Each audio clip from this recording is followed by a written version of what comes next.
There was a time when the world had no borders as we know them. No passports. No nations carved in ink and treaty. Just land, endless and wild, and the people who worked it. And above them all, a system so ancient, so deeply woven into the soil of history, that it shaped the rise and fall of empires, the birth of kingdoms, and the very idea of power itself. This is the story of feudalism, a word that sounds distant, like something locked away in old textbooks. But it was alive once. Alive in the castles that stood watch over valleys, in the hands that tilled the earth from dawn until dusk, in the vows spoken between lords and vassals under open skies. It was a world built on loyalty, land, and survival. And though it crumbled centuries ago, its echoes still move through the world we live in today. So let the night settle around you. Let the weight of the day fall away. And walk with me through the fields and halls of a time when the world was different, and yet, in some quiet way, familiar. If these words carry you closer to sleep, let this channel stay by your side too. A gentle tap, a quiet subscribe, and you'll have a companion for every restless night. Rest your eyes now. Let history hold you softly. There are moments in history when the world holds its breath. When everything that seemed solid and eternal suddenly reveals itself to be fragile, temporary, mortal. The fall of Rome was one of those moments. For over 1,000 years, Rome had been more than an empire. It had been an idea. The idea that civilization could be organized, that laws could bind people together across vast distances, that roads and aqueducts and marble columns could hold back the chaos that always lurked at the edges of the known world. And for a long time, that idea worked. Roman legions marched to the furthest corners of Europe, planting their standards in British fog and Germanic forests and African deserts. Wherever they went, they brought order. They brought architecture and engineering, coins and contracts, the Latin language that would echo through the centuries. They brought a promise: live under Roman rule, and you will be protected. But promises, like empires, can be broken. By the 4th century, cracks were appearing in the foundations. The empire had grown too large, too unwieldy, stretched thin across territories that shared nothing but a distant emperor's name. Inflation ravaged the economy. Political instability saw emperors rise and fall like seasons. And beyond the borders, tribes were gathering. The Visigoths. The Vandals. The Huns. People whom the Romans called barbarians, though they had their own cultures, their own stories, their own reasons for moving. They weren't just invading, they were migrating, pushed by forces beyond the empire's understanding, drawn by the wealth and stability that Rome represented. In 410, something unthinkable happened. Alaric and his Visigoths entered Rome itself. They sacked the Eternal City, taking what they wanted, leaving the rest in ruins. It was the first time in 800 years that Rome had fallen to a foreign enemy. The shock rippled across the known world. If Rome could fall, what was safe? What was certain? And still, the empire lingered. It didn't collapse all at once. It died slowly, painfully, over decades. In 476, a Germanic chieftain named Odoacer deposed the last Roman emperor in the west, a boy named Romulus Augustulus, whose name echoed Rome's founder and first emperor, as if history itself was coming full circle. There was no dramatic battle. No grand final stand. Just a quiet ending, almost embarrassing in its simplicity. The Western Roman Empire was gone. And in its place, there was nothing. No central authority. No unified law. No legions to patrol the roads or protect the cities. The infrastructure that had held Europe together began to crumble. Roads fell into disrepair. Aqueducts broke. Trade routes disappeared. Cities that had once been bustling centers of commerce shrank into fortified towns, then villages, then sometimes nothing at all. People who had lived under the security of Roman rule suddenly found themselves in a world that offered no guarantees. Into this void came the warlords. Germanic kings and chieftains who carved out territories for themselves, ruling over lands they'd conquered or settled. They weren't trying to recreate Rome, they couldn't. They lacked the administrative structures, the literacy, the centuries of accumulated knowledge that Rome had possessed. What they had was strength. Loyalty. The ability to command men in battle and distribute land to those who served them. And slowly, almost organically, a new system began to take shape. It wasn't planned. No philosopher sat down and designed it. No council of wise men drafted its principles. It emerged from necessity, from the simple reality that in a world without central authority, people needed protection, and protection required loyalty. Land became the currency of power. Not gold, though gold still mattered. Not slaves, though labor was essential. But land, the earth itself, the fields that could be farmed, the forests that could be hunted, the rivers that could be fished. Whoever controlled the land controlled survival. The transformation happened quietly, over generations. Fathers passed land to sons, who passed it to their sons, and with each passing, the connection between land and power grew stronger. But it wasn't just about ownership. In a world where armies no longer marched under the banner of Rome, where law was whatever the local strongmen said it was, people needed someone who could offer them safety. Farmers couldn't defend themselves against raiders or bandits. Small settlements couldn't withstand the roving bands of warriors that still moved across the landscape, remnants of tribes that had helped bring Rome down. So they made bargains. They approached the men with weapons, the men with horses, the men who commanded other fighting men. And they offered their labor, their crops, their loyalty, in exchange for protection. This wasn't slavery, though it would come to resemble it in many ways. These were agreements, however unequal. A farmer would pledge to work a portion of land, to give a share of his harvest to the lord who owned it, and in return, that lord would defend him. Would settle disputes. Would provide some measure of order in a disordered world. It was a practical solution to an impossible problem. And it worked, after a fashion. Not perfectly. Not fairly. But in a time when the alternative was chaos and violence, it was enough. The powerful accumulated more land.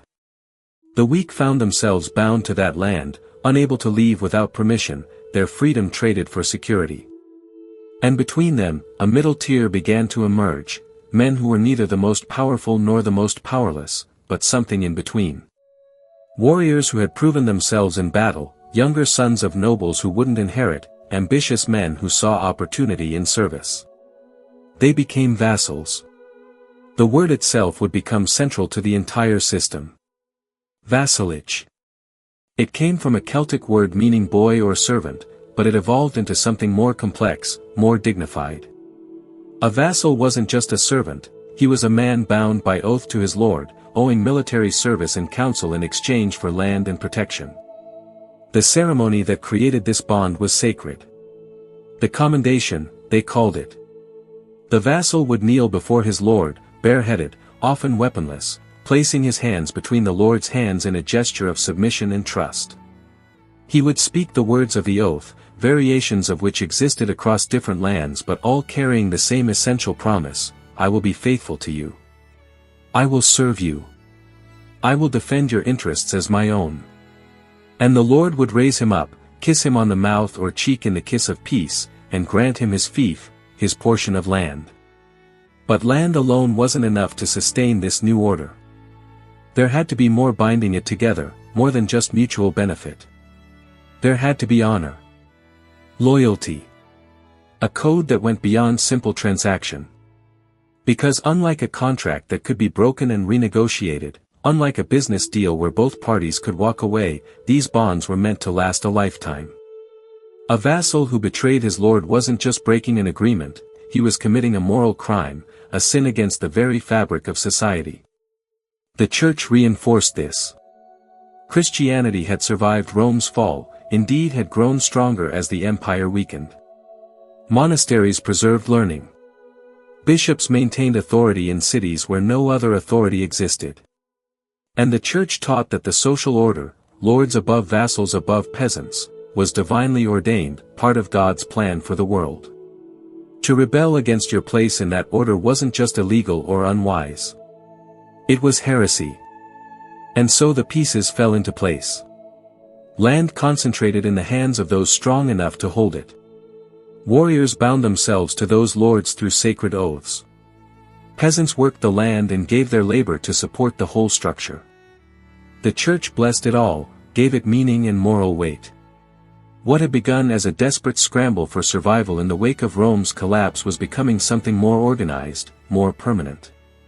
It wasn't called feudalism yet, that term wouldn't be coined until centuries later, by scholars looking back and trying to make sense of the Middle Ages. The people living through it had no name for their system. They simply called it the way things were. The natural order. The world as God had made it.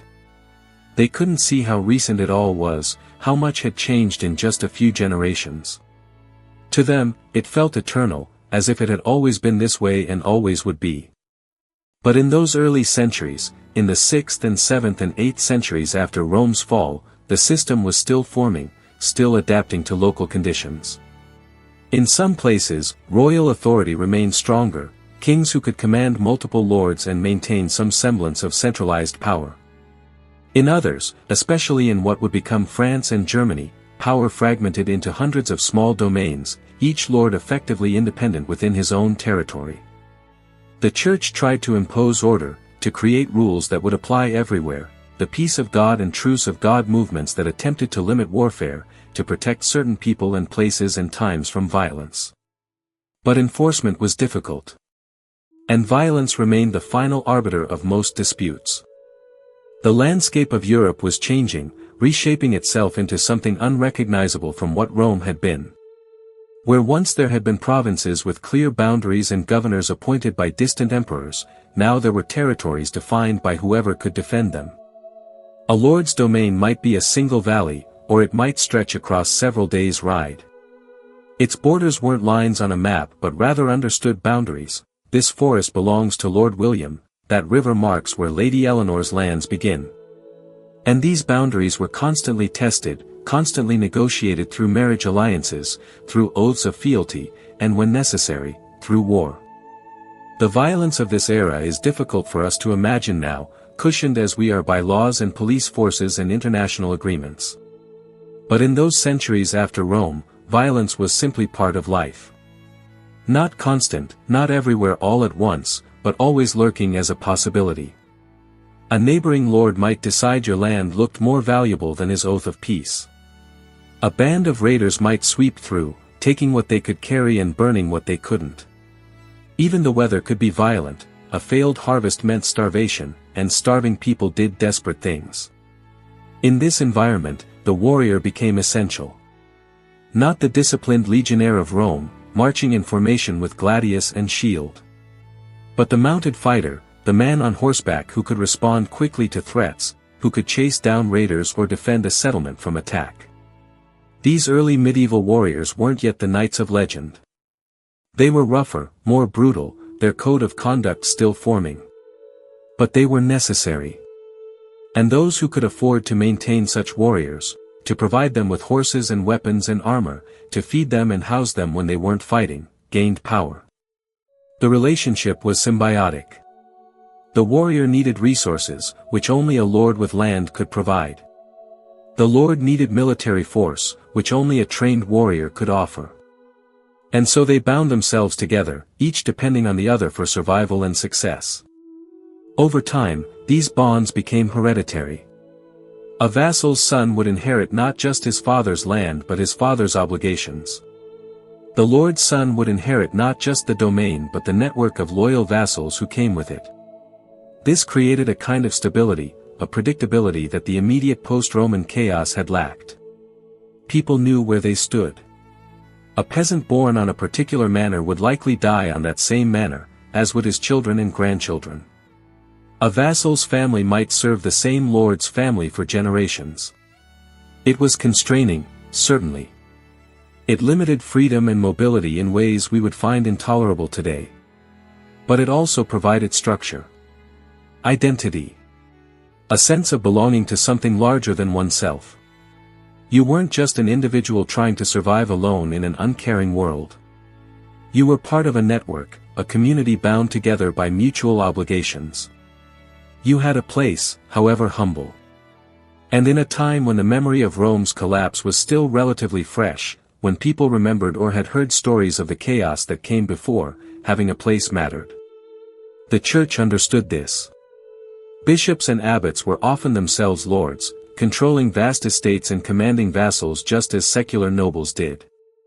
Monasteries became centers of agricultural innovation, their monks developing new farming techniques, clearing forests, draining swamps, turning marginal land into productive fields. They also became repositories of knowledge. While literacy declined sharply among the general population and even among many nobles, monks continued to read and write, copying manuscripts, preserving what remained of classical learning alongside Christian texts.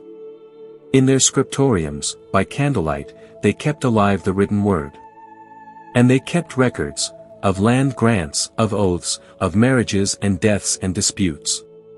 These records would become crucial for maintaining the feudal system, for proving who owed what to whom, for settling the endless arguments over boundaries and rights and inheritances. But the church did more than just record and preserve. It also shaped. Priests preached to peasants about accepting their station in life, about the virtue of obedience and labor. Bishops counseled lords about their duties to protect the weak and maintain justice. And slowly, the church began to develop a theology of kingship and lordship that would influence the feudal system for centuries. Kings weren't just powerful men who happened to control a lot of territory, they were God's anointed, chosen to rule, their authority coming not from conquest but from divine will. Lords weren't just warriors who'd grabbed land, they were stewards, responsible before God for how they treated those beneath them. It was an idealized vision, one that reality often contradicted brutally. But it provided a framework, a set of standards against which the powerful could at least theoretically be judged. And so, by the time Charlemagne rose to power in the late 8th century, feudalism was no longer nascent. It was established. When he was crowned Holy Roman Emperor in the year 800, the act was symbolic in multiple ways. It represented an attempt to resurrect something of Rome's glory, to create a new empire that could unite the fractured lands of Europe. But it also acknowledged the new reality. Charlemagne's empire wasn't governed like Rome's had been. It was a patchwork of lordships and vassalages, held together by personal oaths and family alliances. He ruled not through bureaucracy but through personal relationships, through the loyalty of powerful men who controlled their own territories and answered to him because they'd sworn to do so. When Charlemagne died and his empire fractured among his grandsons, it revealed the fundamental weakness of the system, and also its strength.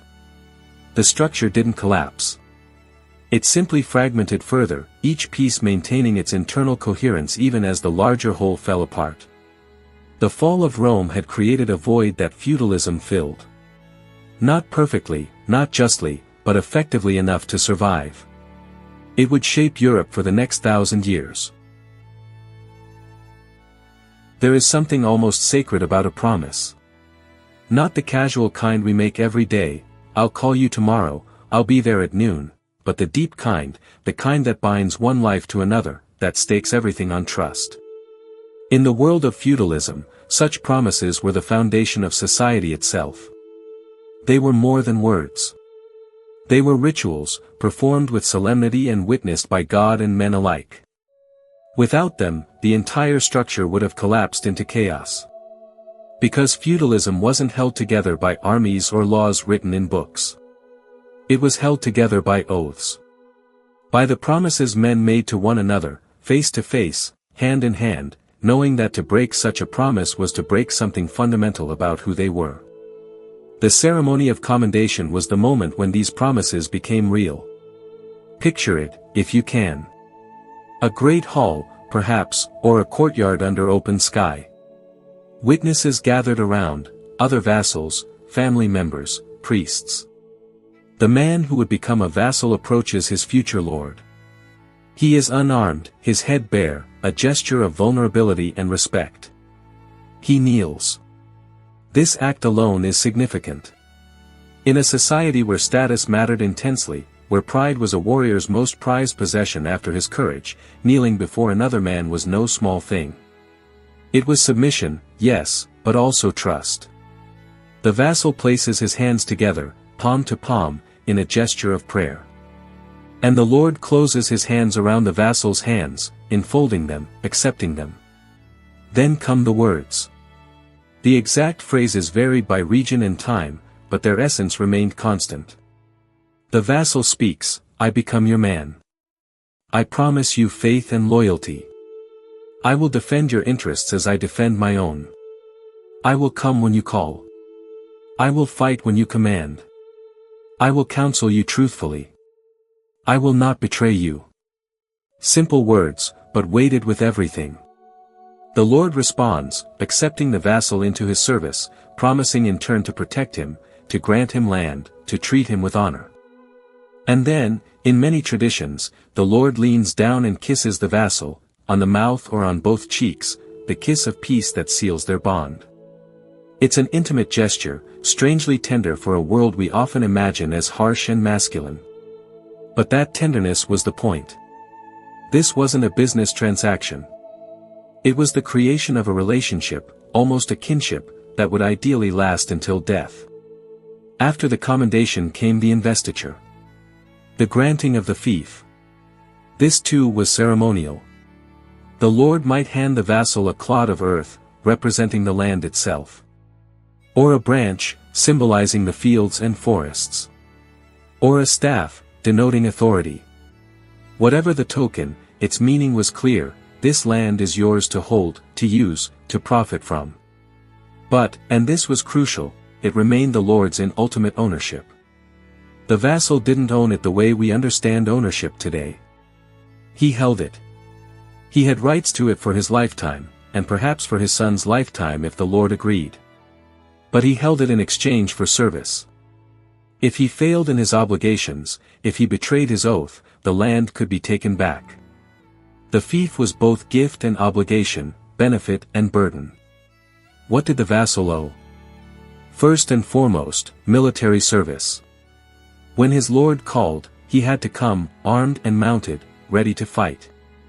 In the early feudal period, this might mean 40 days of service per year, though the specifics varied enormously. 40 days of war, 40 days away from home, from harvest, from family. And he had to come equipped at his own expense, his weapons, his armor, his horse, all maintained from the profits of the land his lord had granted him. If he had his own vassals, subordinates who owed him service, he might bring them too, creating a chain of obligation that stretched from the greatest lords down to the humblest knights. Beyond military service, the vassal owed counsel. When his lord convened his court to make decisions or judge disputes, the vassal was expected to attend, to offer his advice, to participate in the governance of the domain. This wasn't optional. It was part of the bond. And there were other obligations too, ones that could strain the relationship. The vassal had to help pay ransom if his lord was captured in war, a real concern in an age when taking prisoners for ransom was standard practice. He had to contribute to the cost of knighting the lord's eldest son, a ceremony that could be fantastically expensive. He had to help provide a dowry when the lord's eldest daughter married. These were called feudal aids, and while tradition limited them, they could still represent a significant burden. Imagine working your land, managing your own vassals and peasants, and then being told you must pay a substantial sum because your lord's daughter is getting married. You might grumble. You might resent it. But you would pay, because the alternative was to break your oath. And that was unthinkable. But what did the Lord owe in return? This is where the system revealed its complexity, its attempt to be more than simple exploitation. The Lord's obligations were real, even if they were often honored more in principle than in practice. He owed his vassal protection. Not just military protection, though that was primary, defense against enemies, against raiders, against anyone who would threaten the vassal or his land. But also legal protection. If someone brought a case against the vassal, the lord was expected to ensure justice was done. If the vassal had a dispute with another vassal of the same lord, the lord would hear both sides and render judgment. This made the lord both military commander and judge, warrior and administrator. He had to be strong enough to defend his vassals and wise enough to settle their quarrels. Few men possessed both qualities in equal measure. The lord also owed maintenance, the granting and protection of the fief itself. Once land was given, it couldn't simply be taken back on a whim. A lord who arbitrarily seized a vassal's fief without cause would find himself with far fewer vassals willing to serve him. Trust worked both ways. If a vassal died, the fief would typically pass to his heir, provided that heir was willing to renew the oath of fealty. If the heir was a minor, the lord became his guardian, managing the land until the boy came of age. This guardianship could be lucrative. The lord could profit from the land during the wardship, but it also created opportunities for abuse. Stories abound of lords who used wardships to enrich themselves at the expense of their young wards, marrying them off strategically to advance their own interests rather than the child's. And here we begin to see the cracks, the places where ideal and reality diverged. Because feudalism, for all its ceremony and sacred oaths, was still a system created by humans, with all their flaws and ambitions and cruelties. A powerful lord might intimidate a vassal into accepting unfavorable terms. A vassal might serve multiple lords, creating conflicts of loyalty when those lords went to war with each other. What happened when your oath to Lord A required you to fight against Lord B, to whom you'd also sworn fealty? These weren't hypothetical problems.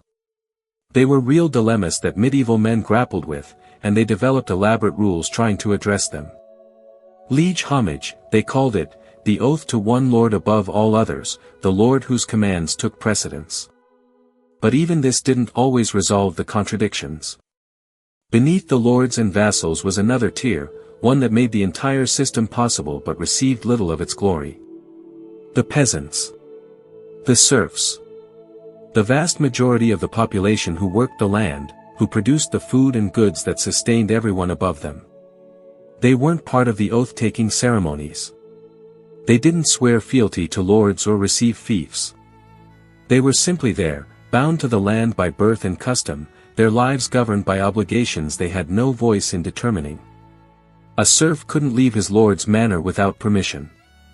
He couldn't marry without the lord's consent. He owed labor, several days each week working the lord's fields instead of his own. He owed a portion of his harvest. He owed fees for using the lord's mill, the lord's oven, the lord's wine press. Every aspect of his life was regulated by manorial custom, rules that had been passed down for generations and had the weight of law even though no one had written them down. Yet this wasn't quite slavery, though the distinction could seem academic to a serf working from dawn to dusk with no prospect of freedom. A serf couldn't be sold apart from the land. He had certain rights, limited but real. He could work his own plot and keep what it produced after his obligations were met. He could pass that plot to his children.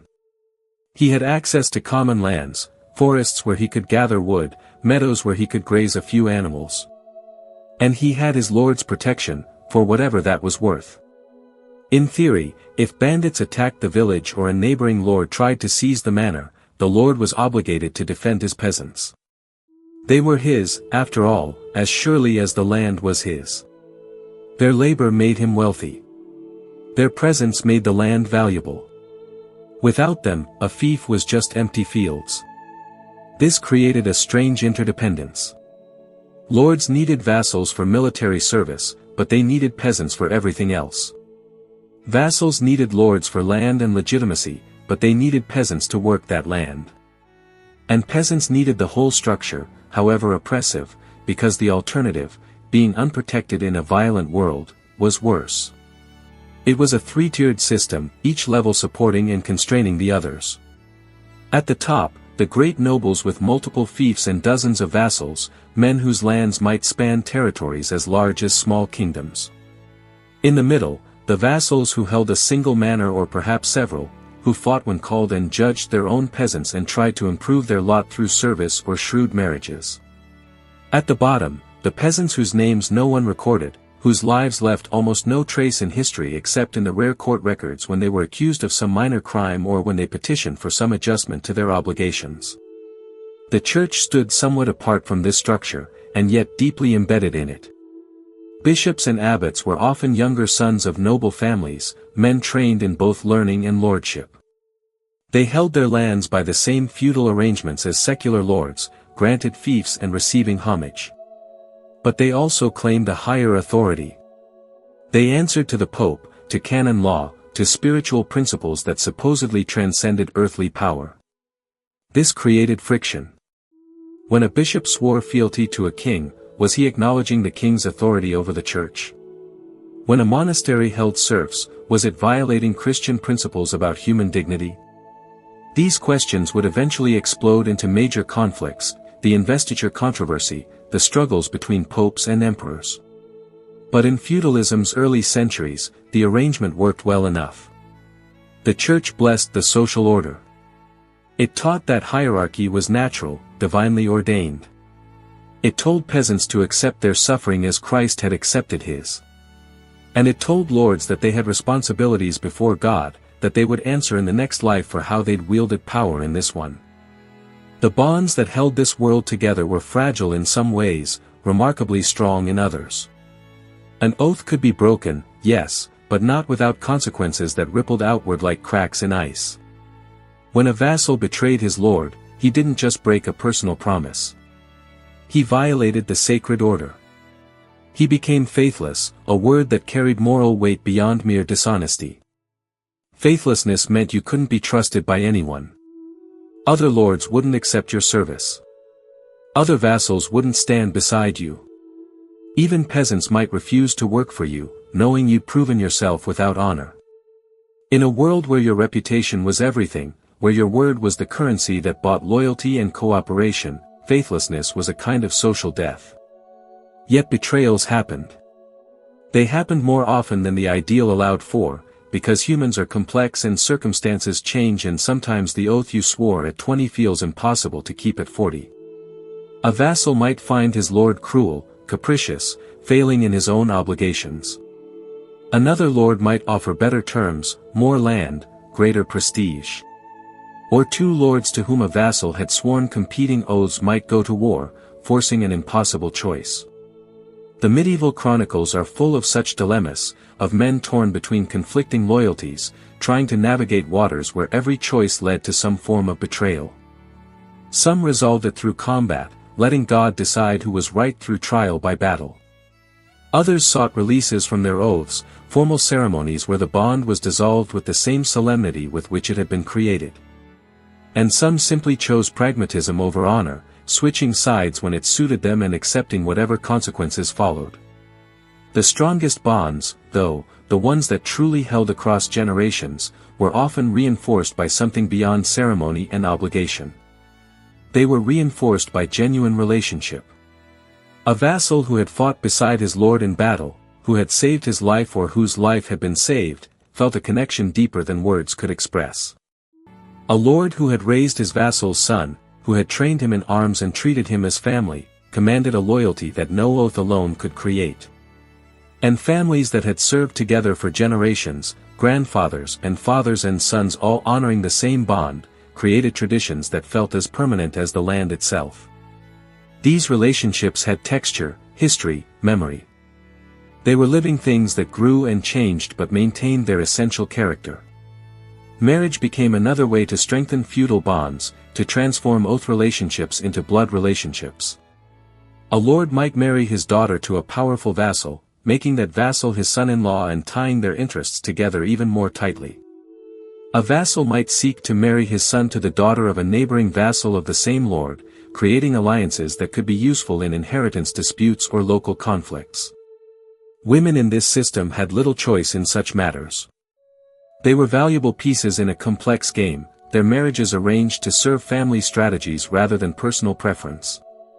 Yet they weren't entirely powerless. A widow who inherited her husband's fief could become a lord in her own right, accepting homage from vassals, making decisions about her land. Noble women often managed estates while their husbands were away at war, demonstrating administrative and leadership skills that the system's ideals didn't quite account for. And what of love in all this?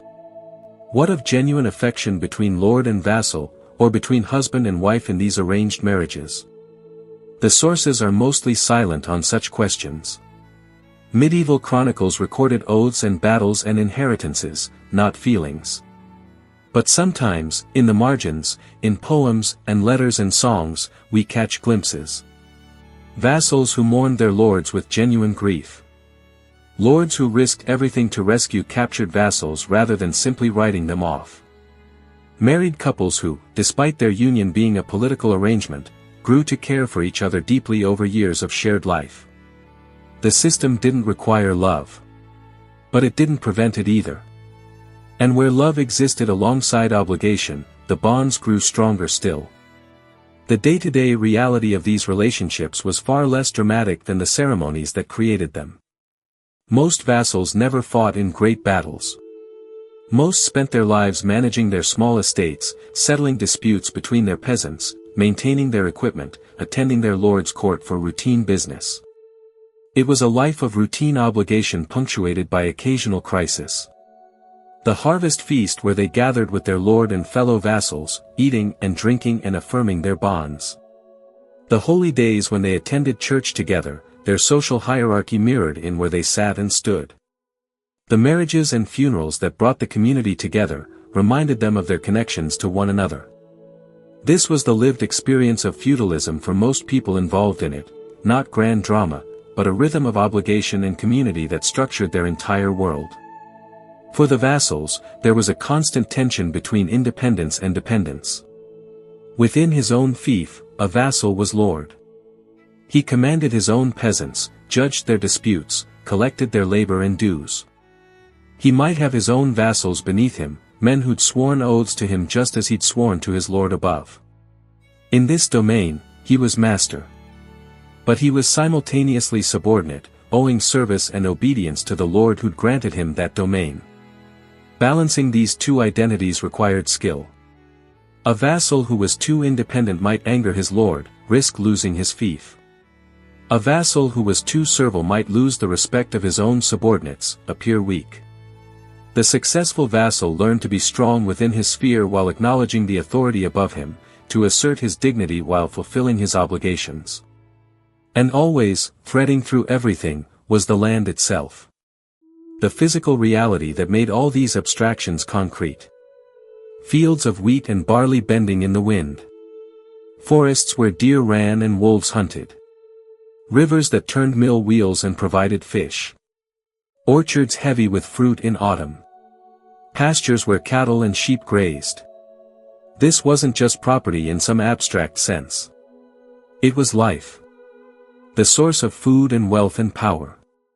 Men fought over it, died for it, passed it to their children as the most precious inheritance imaginable. The land endured while the people who held it lived and died, generation after generation, each leaving their mark, a new field cleared from forest, a better mill built, a manor house expanded, before passing it on. In a world where so little was permanent, where kingdoms rose and fell and borders shifted, the land remained. And the bonds that connected people to that land, and through it to each other, were what held feudalism together through centuries of change. If you could step back through time and stand at the edge of a medieval village, the first thing you'd notice is the silence. Not complete silence. There are sounds, the lowing of cattle, the clank of a blacksmith's hammer, voices calling to one another across the fields. But beneath it all is a quietness we've forgotten, the absence of engines and traffic and electricity's constant hum. The second thing you'd notice is the smell. Earth and animals and smoke from cooking fires. Manure spread across the fields. Bread baking if you're lucky enough to arrive on the right day. It's not unpleasant, not entirely. It's the smell of life lived close to the land, of survival earned through labor. And the third thing, the thing that would strike you most deeply, is how small everything is. The village itself might be 20 or 30 houses clustered together, thatched roofs and wooden walls, surrounded by fields that stretch to the forest's edge. This is the world for most people. This cluster of buildings and the land around it. Many will never travel beyond the nearest town, a day's walk away. Some will never leave at all.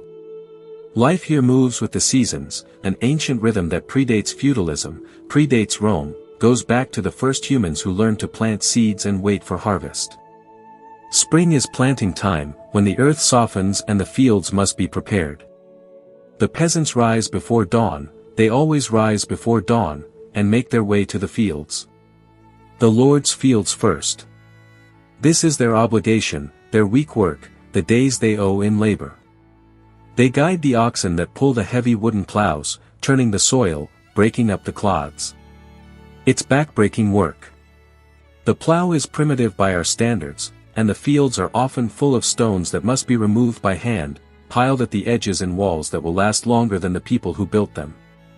Behind the plow comes the sowing, scattering seeds by hand, hoping the birds don't take too many, hoping the rain comes at the right times, hoping for mercy from a world that offers it sparingly. Summer is growing time, but also working time. The fields need constant attention. Weeding, which is endless, pull one weed and 3 more appear. Tending to the vegetable gardens behind each house, small plots where families grow the peas and onions and cabbages that vary their diet of bread and porridge. Repairing fences that keep the livestock from wandering. Shearing sheep, if you're fortunate enough to have them. Cutting and drying hay for winter feed. The work never stops. Even Sunday, the day of rest that the church insists upon, offers only a break from field labor. There are still animals to feed, water to draw from the well, meals to prepare. And there is church, of course. The village church with its stone walls and painted saints, the one substantial building in the whole community. Everyone attends. It's not optional.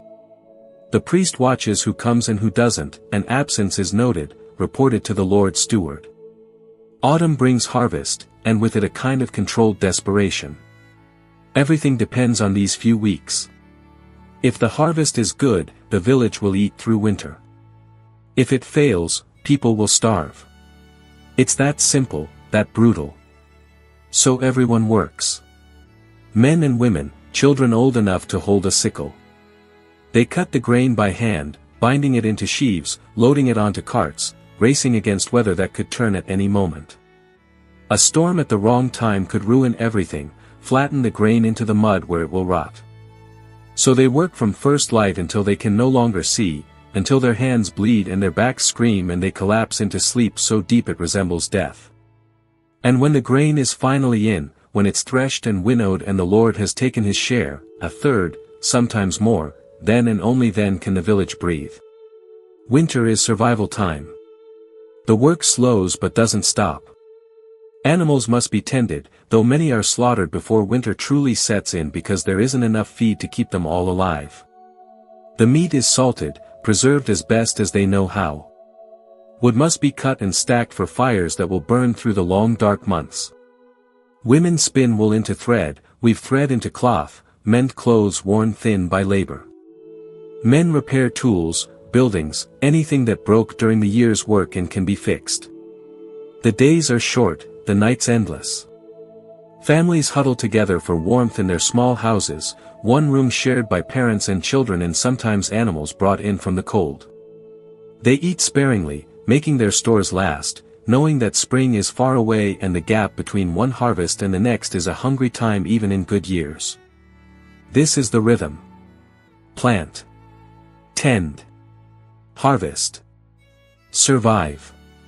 Repeat. Year after year after year. There's a strange beauty in its simplicity, its connection to earth and season and the fundamental human acts of growing food and making shelter. But there's also a grinding relentlessness to it, a lack of choice or variation that we can barely comprehend. A peasant born in this village will live their entire life within this rhythm. They will marry someone from this village or perhaps the next village over. They will have children who will follow the same rhythm. They will grow old, if they're lucky enough to grow old, watching the seasons turn, the same fields planted and harvested, the same festivals marking the passage of time. And when they die, they'll be buried in the churchyard alongside their ancestors, their name carved on no stone because stone is expensive and names aren't what matter anyway. What matters is that the fields continue to be worked, that the rhythm continues, that the world goes on. But within this rhythm, within these narrow boundaries, there is still life. Still human complexity and feeling and the small dramas that make existence bearable. There are friendships forged in the fields, bonds created by shared labor. There are rivalries too, petty disputes over whose pig wandered into whose garden, whose son stole whose daughter's heart.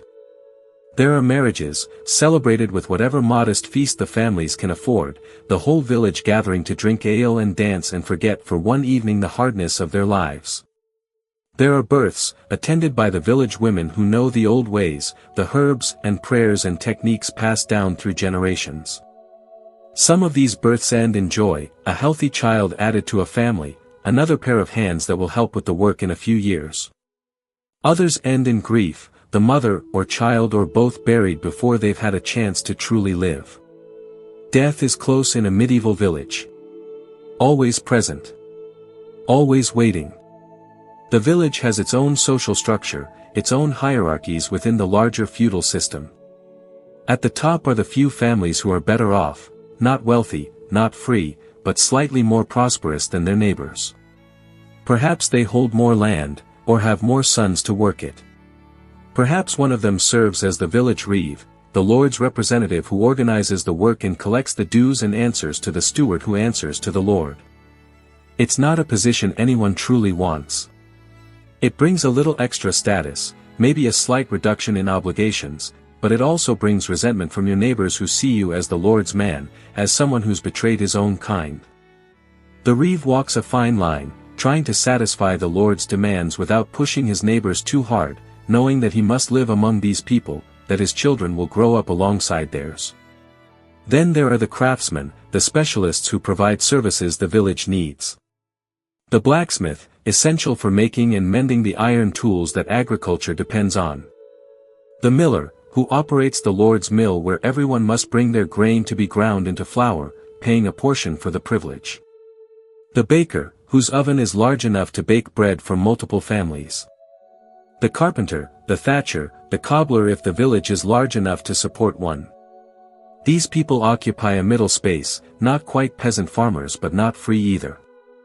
They still owe obligations to the Lord, still can't leave without permission. But their skills give them a certain leverage, a degree of respect. You can find another farmer easily enough, but a good blacksmith is valuable, worth treating somewhat better than the ordinary run of peasants. And at the bottom are those with the least, the cottagers who hold barely enough land to sustain a family, who must hire themselves out as day laborers to survive. The widows with no sons to work their plots, dependent on the charity of neighbors and church. The unmarried men who will never inherit land, who work for others their entire lives. The disabled, those who've been injured in accidents or born with conditions that make field labor impossible, surviving on scraps and the community's grudging obligation to care for its own. Medieval villages weren't egalitarian even among the unfree. There were degrees of poverty, gradations of hardship, and those at the very bottom lived lives of quiet desperation that rarely appear in any historical record. The church stands at the center of village life, both literally and figuratively. The stone building with its wooden cross rising above the thatched roofs, visible from the fields, a reminder of eternity in a world of temporal struggle. The priest is an educated man, or at least literate, which sets him apart from his parishioners. He conducts the Mass in Latin that no one understands, performing rituals that connect this small village to the vast structure of Christendom. He baptizes babies, marries couples, anoints the dying, buries the dead. He keeps the church calendar, tells people when holy days are coming, when they must fast or feast. He's supposed to be celibate, though in practice many village priests have women they live with, children everyone knows or theirs even if no one speaks of it openly. He's supposed to be a moral authority, teaching and guiding his flock. Sometimes he is. Sometimes he's just another man, as flawed and human as those he serves. The church building itself is the village's gathering place, its community center. On Sundays and holy days, everyone crowds inside for Massachusetts. The space smells of incense and unwashed bodies, of candle wax and damp stone. The walls are painted with scenes from the Bible, vivid images of heaven and hell meant to educate an illiterate population. There's Christ in judgment, separating the saved from the damned. There's the Virgin Mary, serene and compassionate, the one figure who might intercede for sinners. There are the saints, each with their symbols and stories, protectors of various crafts and causes. The peasants stare at these images during the long services, the Latin washing over them incomprehensible, finding comfort or fear or simply letting their minds wander to the work waiting outside. But the Church offers more than just services. It offers hope. The promise that this life, hard as it is temporary. That suffering borne with patience will be rewarded in the next world. That the rich man in his castle and the poor man at his gate will both face God's judgment, and in that judgment, the first might become last and the last first. This promise is powerful. It makes the present bearable. It gives meaning to meaningless suffering. And so the peasants give to the Church even when they can barely afford to. They pay their tithes, a tenth of their harvest, because the Church teaches that this is God's due. They donate labor to maintain the church building, to work the priest's land. They light candles for their dead, pay for prayers to speed souls through purgatory. In a world where they have so little control, where their lives are dictated by lords and weather and forces beyond their understanding, the Church offers at least the illusion of agency. Pray hard enough, live virtuously enough, and perhaps, God will look favorably upon you. The festivals punctuate the year, breaking the monotony of labor with moments of celebration. Christmas, when work stops for a few days and the Lord might provide a feast for his peasants, though it's as much about demonstrating his power and generosity as genuine charity. Easter, with its promise of resurrection, particularly meaningful to people whose lives feel like a kind of living death. May Day, with its pagan roots barely concealed beneath Christian veneer, when young people dance around the maypole and couples slip away into the woods. Harvest festivals, when the relief of a successful harvest transforms into joy, however temporary. Saints' days, dozens of them throughout the year, each an excuse to stop work and gather and remember that there's more to existence than endless toil. These festivals reveal something essential about village life, its collective nature. Privacy as we understand it barely exists. Everyone knows everyone else's business.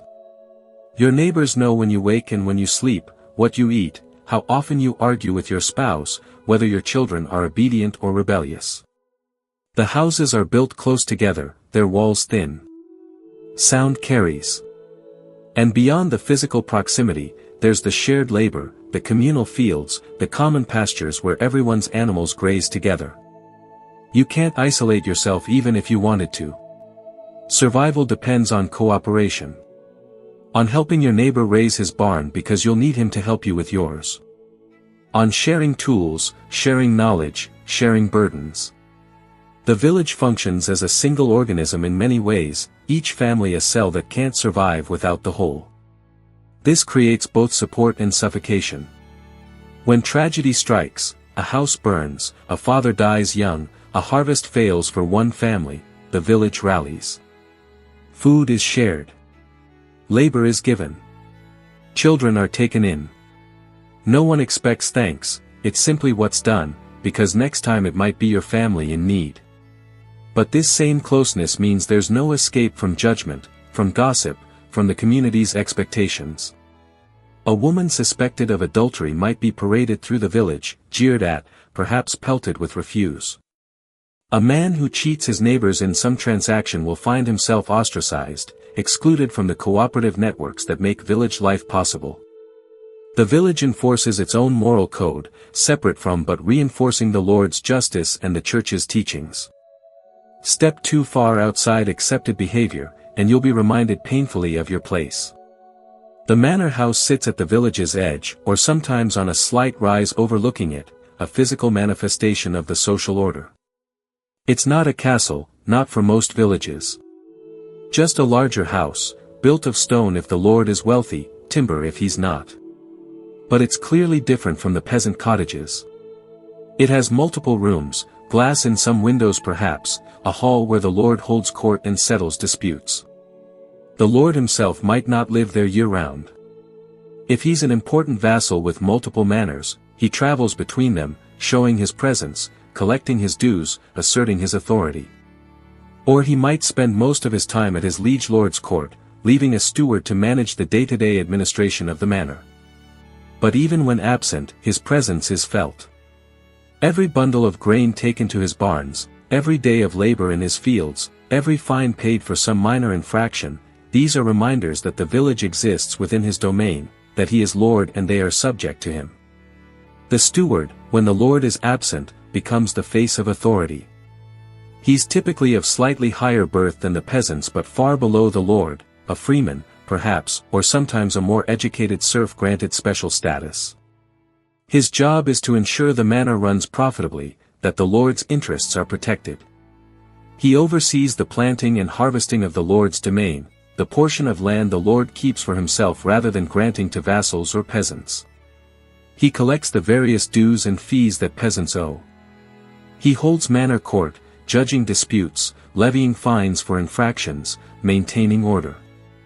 It's a position of real power over the peasants' daily lives, and like all such positions, it can be used for good or ill. A fair steward who genuinely tries to balance the lord's demands with the peasant's capacity can make life bearable. A cruel or greedy one can make it hellish, demanding more than custom allows, taking bribes, playing favorites, turning the manor court into an instrument of personal revenge. Justice at this level is rough and immediate.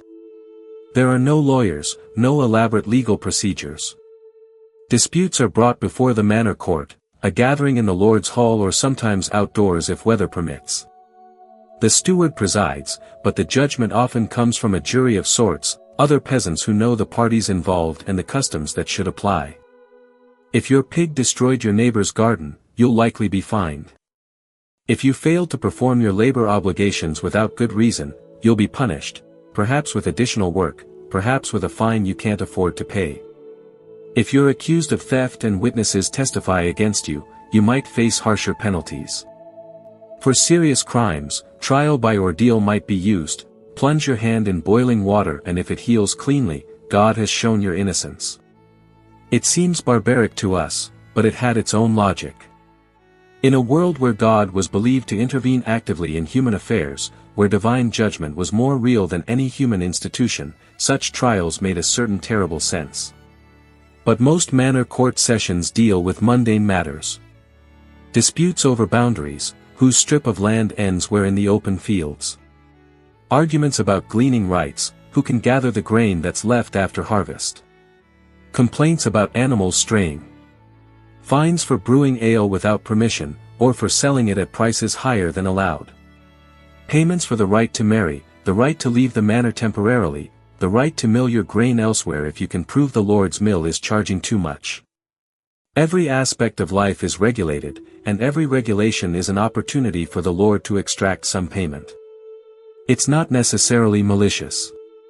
This is simply how the system works. The Lord provides land and protection, the peasants provide labor and fees. Neither side sees any alternative. This is the natural order, the way things have always been and presumably always will be. Yet even in this constrained existence, there are moments of genuine happiness. A wedding feast where everyone drinks too much ale and dances badly and laughs. A summer evening when the work is done early and young people gather by the river, flirting and teasing and dreaming.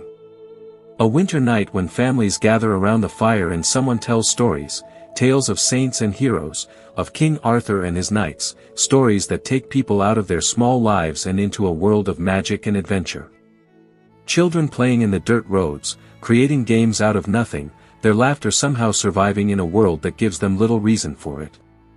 Old men sitting in the sun, too worn out for labor now, talking about the weather and crops and the way things were when they were young, finding comfort in the fact that they've survived long enough to be old men at all. And there is love. Not the romantic love of troubadours' songs, not grand passion that defies society. But the quiet love of a husband and wife who've worked side by side for decades, who know each other's habits and moods, who find comfort in presence even when words are unnecessary. The fierce protective love of parents for children, willing to sacrifice anything to keep them fed and safe. The affection between siblings who've shared everything, space, food, secrets, hardships. The friendship of neighbors who've helped each other through countless crises. These loves don't appear in the historical record. No chronicler thought them worth recording. But they existed nonetheless, making bearable a life that might otherwise have been unbearable. In the gaps between labor and obligation, between hunger and fear, human connection found its way. People cared for each other. They formed bonds that mattered more than any feudal oath. And when they died, they left behind not monuments or written records but memories carried in the hearts of those who'd known them, until those hearts too stopped beating and the memories faded into the anonymous past from which we'll never recover them. This was the heartbeat of feudalism. Not the grand oaths of vassals or the battles of lords. But this, the village, the fields, the endless cycle of seasons and labor. This was where the system rested, on the bent backs of people whose names we'll never know, whose lives we can barely imagine. Without them, feudalism would have been nothing but empty theory. With them, it endured for centuries, shaping the world they lived in and the world we inherited from them. There is something haunting about ruins. Castle walls that once rang with voices now stand silent against the sky, their stones worn smooth by centuries of wind and rain. Walk through them and you can almost hear the echoes, horses in the courtyard, steel on steel in the training yard, the great hall alive with feast and argument. These were more than buildings. They were statements carved in stone, declarations of power visible for miles across the landscape. A castle told everyone who saw it, here lives a lord strong enough to command such construction, wealthy enough to maintain it, powerful enough that you should think twice before challenging him. And within those walls lived men trained from childhood for one purpose, war. The knights. Warriors who would become legends, romanticized in songs and stories until their reality was buried beneath layers of myth. But before they were legends, they were men. Young boys taken from their mothers, trained until their bodies were weapons, bound by oaths that demanded they kill and die for lords they might barely know. The making of a knight began early, usually around age 7 or 8. A noble family would send their son to another noble household, often a higher-ranking family or a relative. This wasn't rejection, it was preparation. The boy became a page, a servant to the lord and lady, learning the manners and skills that would define his class. He learned to serve at table, to carry messages, to handle horses. But most importantly, he learned to fight. Every day, training. Learning to ride first, because a knight without horsemanship was no knight at all. Medieval warhorses weren't the gentle creatures of children's stories. They were massive, powerful animals bred for battle, trained to charge into chaos, to kick and bite and remain calm when the world around them exploded into violence. A boy had to master these beasts, had to become one with his mount until horse and rider moved as a single unit. Then came weapons training. The sword first, though not the elegant rapiers of later centuries. Medieval swords were heavy, brutal instruments designed for hacking through armor and bone. A page trained with wooden swords, learning basic strikes and blocks, building the strength and stamina that real combat would demand. The lance next, the primary weapon of mounted combat, a long wooden shaft with an iron point that could punch through armor if driven with a horse's full momentum behind it. Hour after hour in the training yard, charging at targets, learning to couch the lance properly, to keep your seat when the impact tried to throw you backward. The mace, the war hammer, the dagger, every weapon had its place, its technique, its proper application. And always, conditioning. Running with weights, climbing, wrestling, anything to build the endurance that battle required. Because armor was heavy, 60 pounds or more when fully equipped, and fighting in it was exhausting beyond anything a modern person can easily imagine. At 14 or 15, if he'd proven himself worthy, the page became a squire. This was a promotion, a recognition that he was ready for more responsibility. A squire was assigned to a specific knight, becoming that knight's personal attendant. He cared for the knight's equipment, maintaining armor that would rust if not properly oiled, sharpening weapons, ensuring everything was ready for training or battle. He helped his knight dress for combat, a complex process when you're dealing with layers of padding and chain mail and plate armor. And crucially, he accompanied his knight into battle. Not fighting directly at first, but close enough. Holding spare weapons, bringing forward a fresh horse if the knight's mount was killed, sometimes protecting his knight's back when the fighting grew desperate. It was here that squires truly learned war. Not the controlled environment of the training yard but the chaos of actual combat, where men screamed and bled and died, where your survival depended on split-second decisions and the strength of your arm. The years of squirehood varied, some lasted 2 or 3 years, others much longer depending on opportunity and circumstances. But eventually, if he survived, if he proved his courage and skill, came the moment every young man had trained for. The dubbing ceremony. The moment he became a knight. Like the commendation ceremony that bound vassal to lord, the dubbing was sacred. The night before, the squire would bathe, a ritual purification, washing away his former status. He would don white robes and spend the night in a church, keeping vigil, praying for the strength and wisdom to uphold the responsibilities he was about to assume. It was a long night, quiet, the young man alone with his thoughts and his God, contemplating what it meant to join the brotherhood of warriors. At dawn, the ceremony began. The squire, still in his white robes, would kneel before the lord who was granting him knighthood, his own lord, or sometimes a king or great noble if he was particularly fortunate. The lord would speak about the duties of knighthood, the expectations, the sacred obligations. To defend the church. To protect the weak, especially women and children. To fight justly, with honor, never fleeing from battle except by command of a superior. To be loyal to one's lord above all earthly things. These were the ideals of chivalry, beautiful in their way, noble aspirations that promised to civilize the brutal business of war. The reality, of course, would prove far more complicated. But in that moment, kneeling in the morning light, the words felt true and possible. Then came the accolade, the physical act that transformed squire into knight. The lord would take his sword and strike the kneeling man on each shoulder, sometimes on the head, a blow hard enough to be felt, to be remembered. In the name of God, Saint Michael, and Saint George, I dub thee knight, or words similar, the formula varying by region and time but the essence always the same. Rise now, no longer a boy or a servant, but a warrior, a member of an elite brotherhood that transcended individual loyalties and connected men across kingdoms and languages. The new knight would be presented with his weapons, a sword blessed by a priest, a symbol of his authority to use violence in righteous causes. Spurs would be fastened to his heels, the distinctive mark of mounted warriors. And if he was fortunate, gifts from his lord, perhaps armor, a horse, even land if the lord was generous and the knight had proven himself exceptional.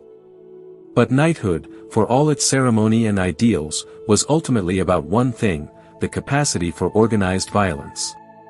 A knight was a weapon, carefully forged through years of training, maintained at considerable expense, and deployed when needed to protect his lord's interests or expand them through conquest. The romantic image of knights-errant wandering the countryside righting wrongs was mostly fiction, stories told to make the reality more palatable. Real knights spent most of their time managing their estates if they had them, training to maintain their skills, and waiting for the call to war. And when that call came, they went. Not because they were particularly bloodthirsty, though some were, but because this was their purpose, their obligation, the reason they'd been trained and equipped and granted land or wages. Medieval warfare was nothing like the clean, choreographed battles of movies and television. It was chaos and confusion, terror and adrenaline, moments of desperate fighting punctuated by longer periods of marching and waiting and dying of disease. A knight going to war would ride with his lord's army, perhaps bringing his own squire and a few men-at-arms if he could afford them.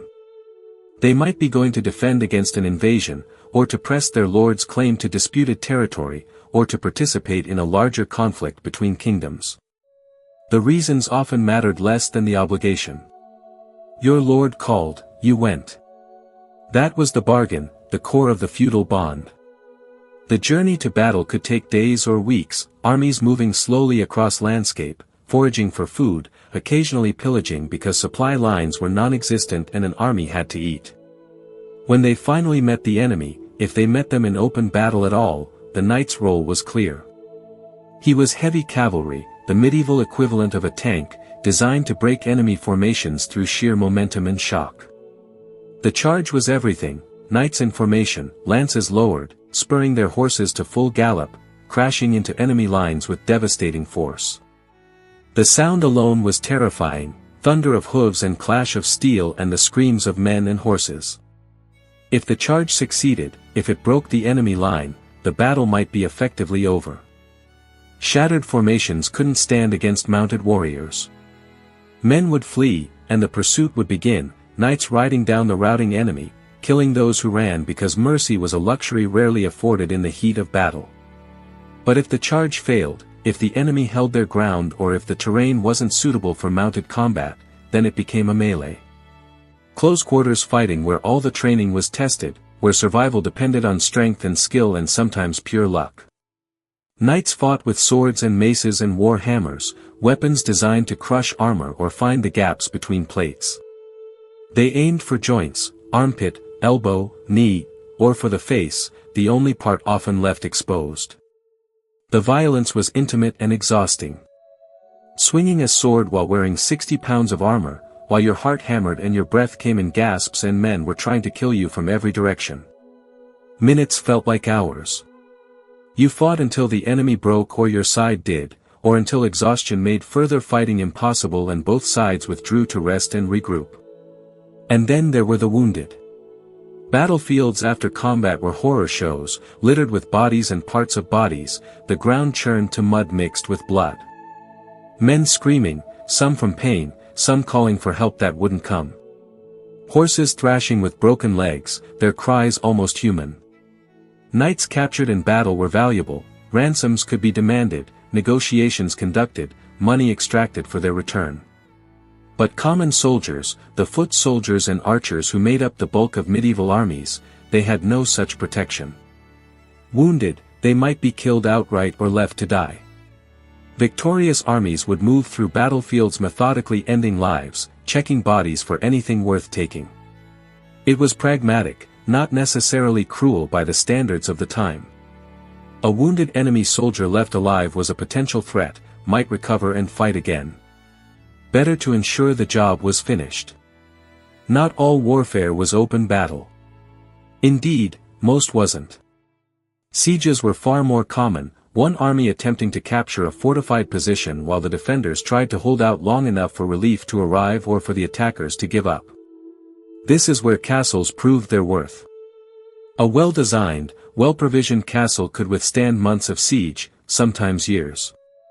The defenders had height advantage, could rain arrows and stones and burning oil on anyone trying to approach the walls.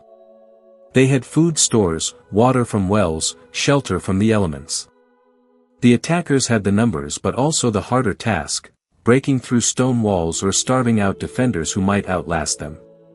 Siege warfare was slow, tedious, punctuated by brief moments of violence when an assault was attempted. Knights participated in sieges but often found them frustrating. This wasn't the glory of charging into battle. It was sitting in camp, waiting, occasionally fighting when ladders were raised against walls or a ram was brought forward to batter gates.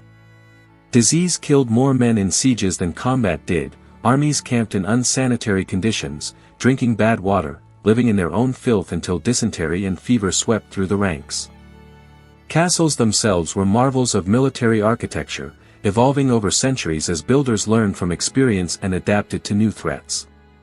The earliest castles, built in the 9th and 10th centuries as feudalism was taking shape, were simple affairs. Motte and bailey castles, they're called now, a wooden tower built on an artificial hill of earth, the motte, with a courtyard or bailey at its base surrounded by a wooden palisade. Quick to build, cheap by the standards of fortifications, and effective enough against the raiders and small armies of the early medieval period. A lord could establish his presence in a region by building such a castle, creating a fortified point from which to control the surrounding territory. But wood burns, and timber rots, and as lords grew wealthier and threats became more sophisticated, they began building in stone. Stone castles were investments that took years to complete and required skilled craftsmen, masons and quarrymen and engineers who understood stress and load-bearing and how to make walls that would stand for centuries. The earliest stone keeps were simple rectangular towers, thick-walled and imposing, with few windows and heavy doors that could be barred from inside. The Tower of London, begun in 1078, is perhaps the most famous example, a massive stone keep that still dominates the London skyline, a statement of Norman power over conquered England that needed no words to be understood. Inside these keeps, life was dark and cramped by modern standards but secure. The ground floor often held storage, food, weapons, the supplies needed for a long siege. Upper floors contained living quarters for the lord and his family, great halls where business was conducted and justice dispensed. At the very top, battlements where defenders could watch the approaches and rain death on anyone foolish enough to attack. But keeps alone weren't enough. As siege craft improved, as armies brought better equipment and more patience, castle design had to evolve. Curtain walls were added, high stone barriers encircling the keep, creating defensive layers. Towers were built into these walls at intervals, providing points from which defenders could shoot along the wall's length, covering angles that attackers might use to approach unseen. Gates became more complex, not just heavy wooden doors but gatehouses with multiple barriers, portcullises that could drop to trap attackers in killing zones, murder holes in the ceiling through which defenders could pour boiling liquids or drop stones. Moats were dug around the walls, filled with water where possible or left dry where terrain made that impractical. Either way, they created a barrier that slowed attackers, made bringing siege equipment to the walls more difficult, gave defenders more time to respond. By the 12th and 13th centuries, castle design had reached a kind of peak. Concentric castles like those built by Edward I in Wales featured multiple rings of walls, each taller than the one outside it, creating a nightmare for attackers who would have to breach multiple defenses while being shot at from multiple levels. These castles were nearly impregnable by the technology of the time. Taking them required either betrayal from within, someone opening a gate, letting attackers in, or starving the defenders out, which required time and resources that many besieging armies simply didn't have. They were also incredibly expensive. Building a major castle could bankrupt lesser lords, was possible only for kings or the greatest nobles who could command the necessary labor and materials. Living in a castle was both privilege and hardship. Yes, you were protected behind thick walls, safe from the dangers that threatened villages and towns. But castles were cold, damp, drafty places despite the fires that burned in their great halls. Stone walls held the chill of winter and offered little warmth. Windows were small, covered with shutters rather than glass except in the richest castles, because glass was rare and expensive. This meant a choice between light and warmth. Open shutters let in light but also bitter wind, closed shutters kept some heat but made rooms dark as caves. Smoke from fires often filled halls because chimneys were crude, making eyes water and lungs ache. Privacy was minimal. The lord and lady might have a private chamber, but everyone else slept in the great hall or in small rooms shared with others. Servants and guards and visiting vassals all crowded together, the castle a small community forced into close proximity by the walls that protected them. Yet castles were also centers of culture, places where the ideals of chivalry were not just discussed but supposedly lived. The Great Hall was the heart of castle life, a large room where the lord held court and dispensed justice, where meals were taken communally, where entertainment happened on long winter nights. Here, troubadours and minstrels might perform, singing songs of Roland and Arthur, of Lancelot and Guinevere, tales of love and honor that bore little resemblance to the brutal reality of medieval warfare but offered something the reality couldn't, meaning, beauty, the idea that violence could be noble if performed for the right reasons. Knights returning from campaigns would tell their stories, probably embellishing them, creating legends out of what had been confusion and blood.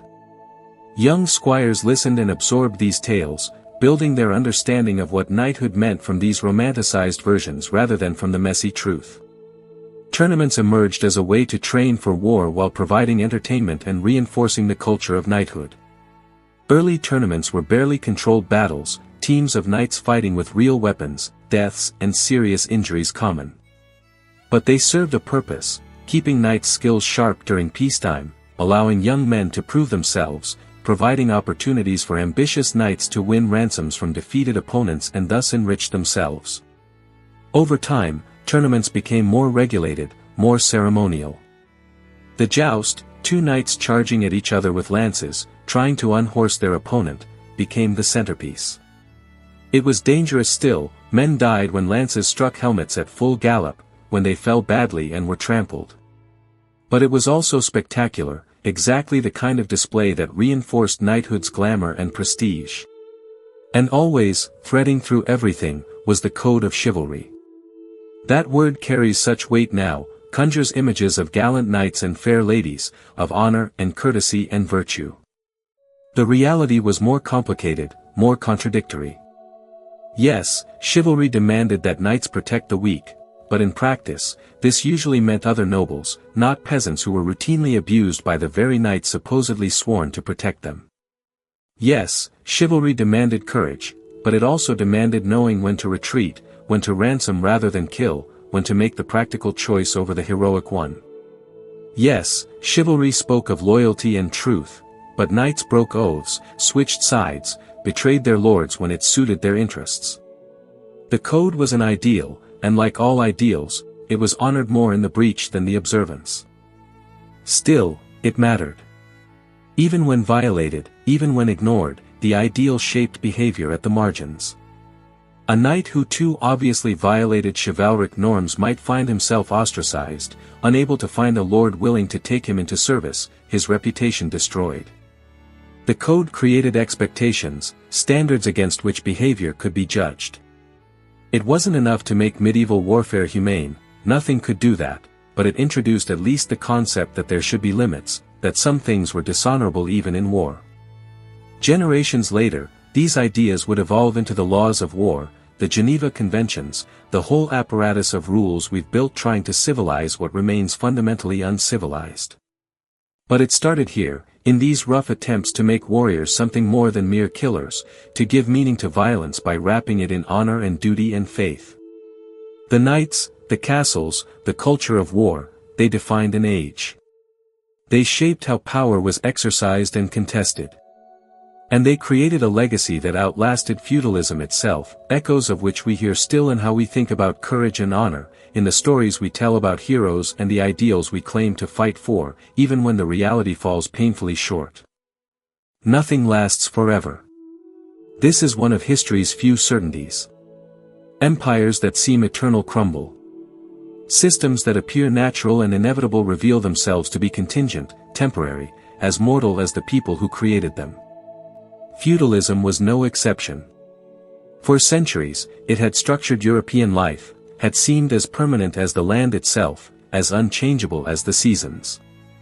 Lords ruled their domains, vassals served their lords, peasants worked the fields, and the cycle continued, generation after generation, until it became impossible to imagine any other way.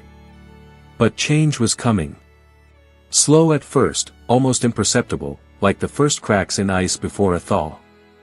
Economic forces, social pressures, catastrophic events, technological innovations, all conspiring to undermine the foundations of the feudal world. By the time people realized what was happening, the transformation was already too far advanced to reverse. The world was changing, and feudalism, for all its seeming solidity, could not change with it. The seeds of feudalism's decline were planted in its success. For all its inequities and brutalities, the system had provided enough stability for population to grow, for agriculture to improve, for surplus to accumulate. By the 11th and 12th centuries, Europe was experiencing a revival after the dark centuries following Rome's fall. Population increased. New land was brought under cultivation. Forests were cleared, swamps drained, marginal areas made productive. And with increased productivity came increased trade. The surplus grain from one region could be exchanged for wine from another, for salt from coastal areas, for iron from regions where ore was abundant. Trade routes that had nearly disappeared reformed, connecting distant regions, carrying not just goods but ideas. Towns began to grow. Not the small fortified settlements that had survived the early medieval period, but real urban centers, places where commerce rather than agriculture was the primary activity. Merchants and craftsmen congregated in these towns, drawn by opportunity, by the chance to escape the rigid hierarchies of manor and village. A serf who could flee to a town and remain there for a year and a day might gain his freedom, an old custom that feudal lords hated but couldn't entirely suppress. These towns became magnets for the ambitious and desperate, for younger sons with no inheritance and peasants tired of grinding poverty. And within them, a new social class emerged. Not nobles, not peasants, but something in between. The bourgeoisie, they would eventually be called. Merchants who accumulated wealth through trade. Craftsmen organized into guilds that regulated their professions. Bankers who lent money and kept accounts in ways that were slowly revolutionizing how economic activity was conducted. This new class fit poorly into feudal categories. They weren't bound to lords by oaths of fealty. They didn't hold land in exchange for military service. Their wealth came not from inherited estates but from commerce, from buying and selling, from skills applied to production. And crucially, they had money, actual coinage, liquid wealth that could be moved and invested in ways that land could not. This gave them power, a different kind of power than feudal lords possessed but real nonetheless. Kings and great nobles who needed funds for wars or building projects found themselves borrowing from urban merchants and bankers. And debt, as always, created obligation. A king who owed money to a city's merchant class had to consider their interests, had to grant them privileges and rights, had to acknowledge that power no longer flowed solely from land and military might. The towns won charters, documents that granted them self-governance, freed them from feudal obligations, allowed them to organize their own defenses and administer their own justice. Within town walls, feudal law didn't apply, or applied only partially. A burgher was not a serf, not a vassal, but a citizen, a member of an urban community with its own rules and hierarchies. This was revolutionary, though it happened so gradually that few saw it as such at the time. The very existence of these urban spaces where different rules applied, where status was determined by wealth and skill rather than birth, began to erode feudalism's ideological foundations. If a merchant could rise from nothing to wealth and influence, if a craftsman's son could become a master of his guild through talent and effort, then birth wasn't destiny. The rigid social order that feudalism depended on started to seem arbitrary, contingent, something that could be otherwise. Trade also connected Europe to the wider world in ways it hadn't been since Rome's fall. The Crusades, launched in 1095 with the goal of recapturing Jerusalem from Muslim rule, had unintended consequences. Yes, they were military campaigns, expressions of feudal warfare turned toward religious ends. Knights went seeking glory and salvation, lords went seeking land and plunder. But the Crusades also opened trade routes to the east, exposed Europeans to goods and ideas they'd barely known existed.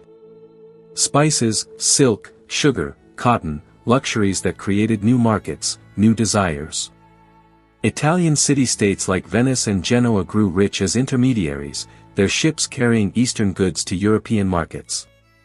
And with the goods came knowledge, Arabic numerals and algebra, Greek philosophy preserved in Islamic libraries, medical texts, astronomical observations. The intellectual stagnation of early medieval Europe began to lift. Money itself was changing in nature and significance. Early medieval economy had been largely based on barter and payment in kind, peasants paying rent in grain, vassals fulfilling obligations through service rather than cash. But as trade expanded, coined money became more important. Merchants needed a common medium of exchange. Towns needed to pay for construction and defense. Kings needed to fund increasingly expensive military campaigns. And so money began to flow more freely, began to penetrate even into the countryside where feudal relations had seemed most entrenched. Lords discovered they could convert labor obligations into cash payments. Why demand that your vassal serve 40 days per year when you could instead require a payment that would allow you to hire professional soldiers who served year-round?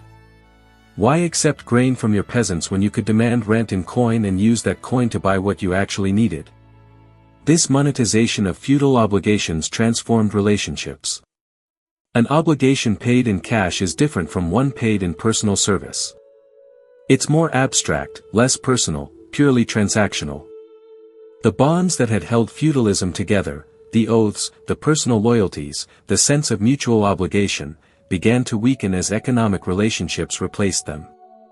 A lord who hired mercenaries rather than calling up his vassals didn't need to maintain the same network of personal relationships.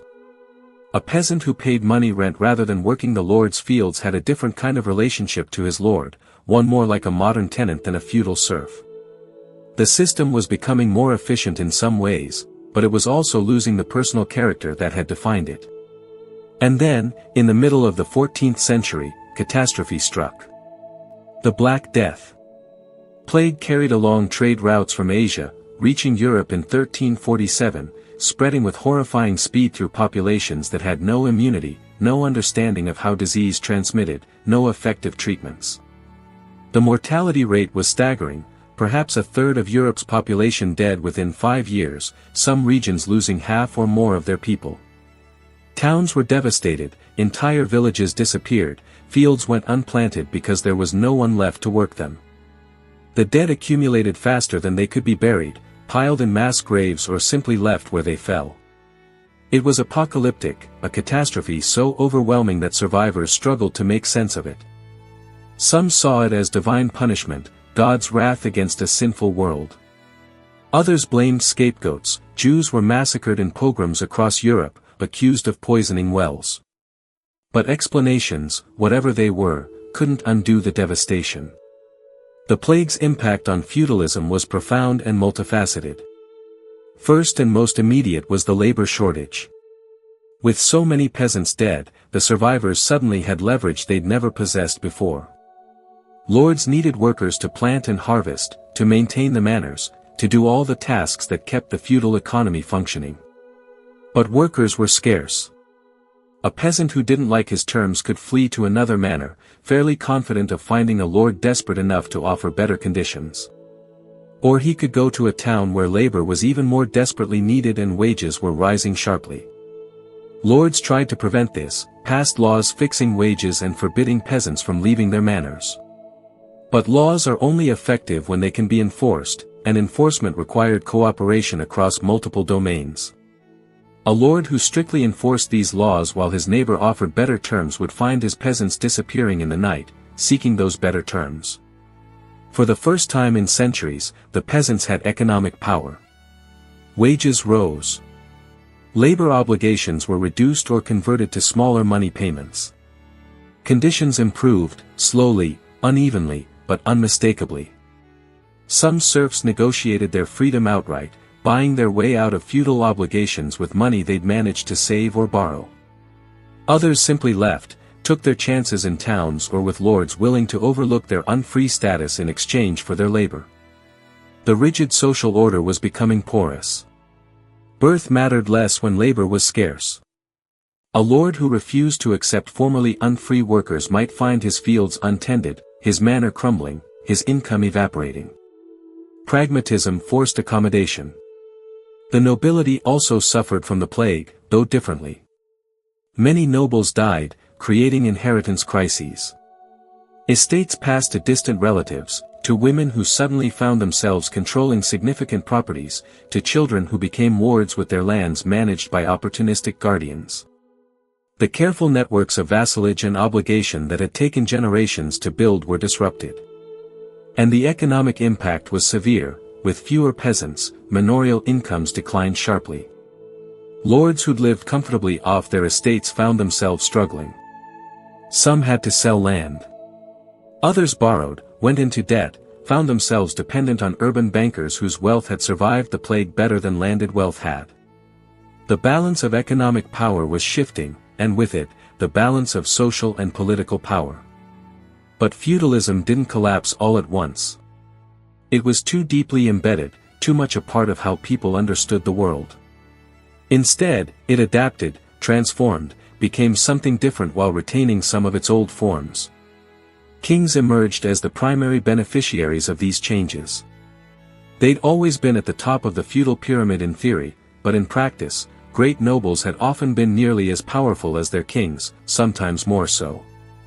A French duke might control territories larger and wealthier than those directly held by the French king.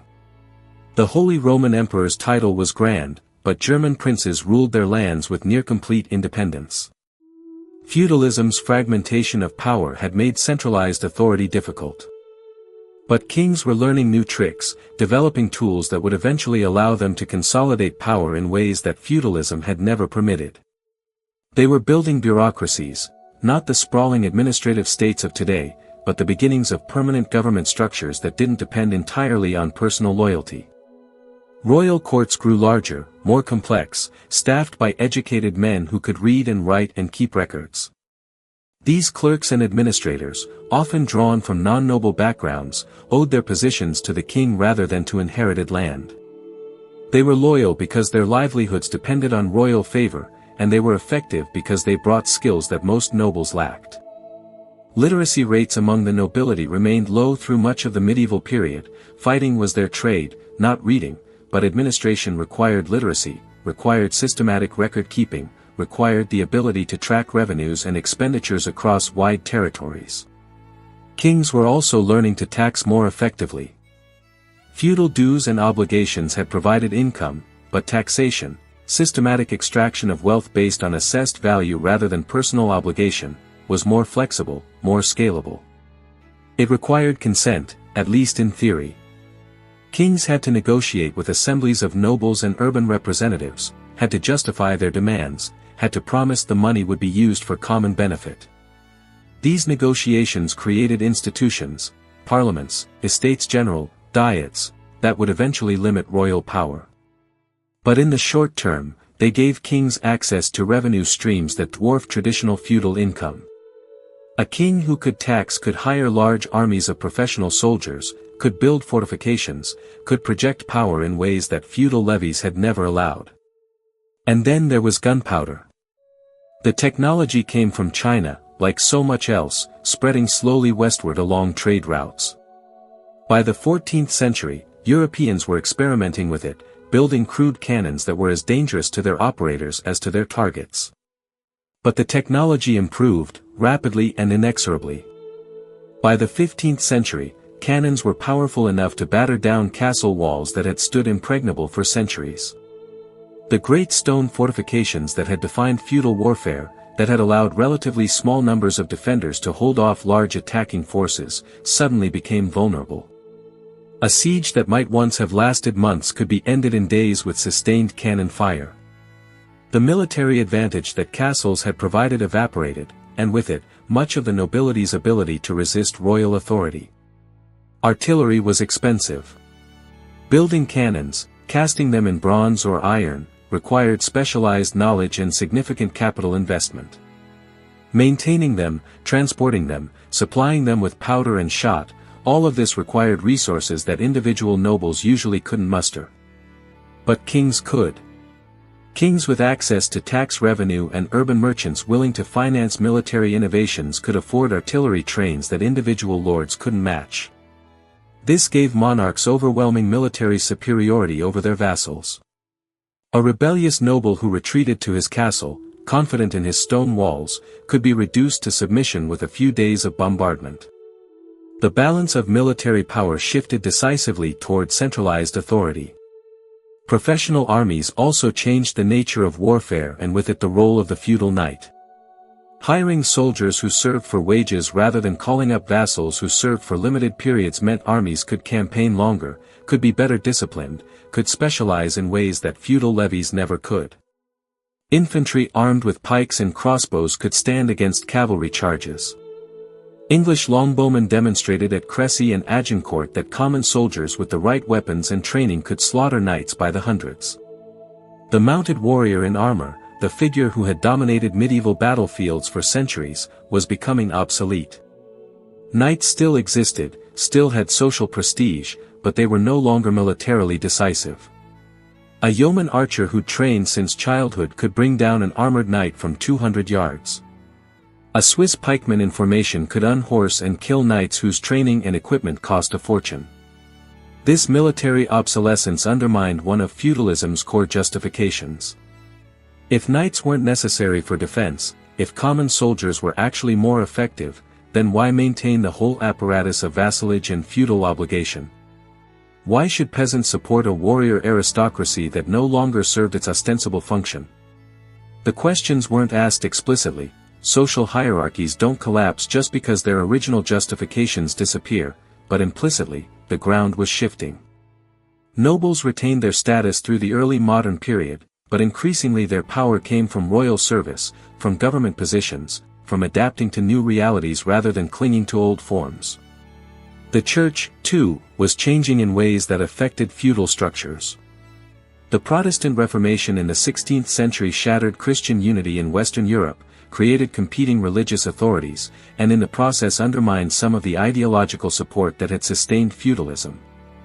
When the Church spoke with one voice, when all of Western Christendom acknowledged papal authority, the Church's teaching that social hierarchy was divinely ordained carried immense weight. But when Christianity fragmented, when different churches taught different doctrines, when religious authority itself became contested, all forms of authority became more questionable. Protestant theology, with its emphasis on individual relationship with God, its rejection of hierarchical church structure, contained implicit challenges to hierarchical social structure as well.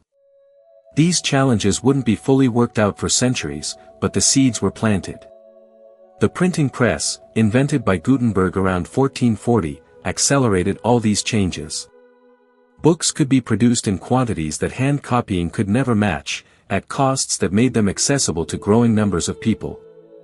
Literacy rates began to climb, slowly at first but steadily.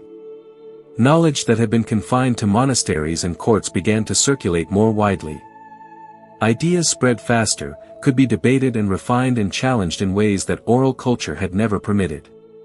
The printing press didn't cause the Renaissance or the Reformation or the scientific revolution, but it enabled them, made them possible on a scale they couldn't have achieved otherwise.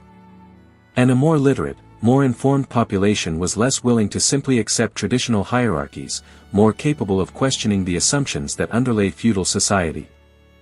By the 16th and 17th centuries, feudalism in Western Europe was clearly dying, though its corpse would twitch for centuries more in some places. In England, France, Spain, the emerging nation-states, kings had largely succeeded in centralizing power, reducing once mighty nobles to courtiers dependent on royal favor. The old feudal obligations still existed in law but had been transformed in practice. A noble might still technically be a vassal, might still owe military service, but in reality he served in royal armies commanded by the king's officers, fought for the crown rather than his immediate lord. Land was still important, still the primary source of wealth for the aristocracy, but it was increasingly held as property in the modern sense rather than as fief held conditionally. Ownership rather than vassalage. Economic relationship rather than personal bond. Peasants were better off in some ways, worse in others. Serfdom was disappearing in Western Europe, replaced by various forms of tenant farming and wage labor. People had more freedom of movement, more ability to negotiate their conditions, more options if one lord or employer proved unsatisfactory.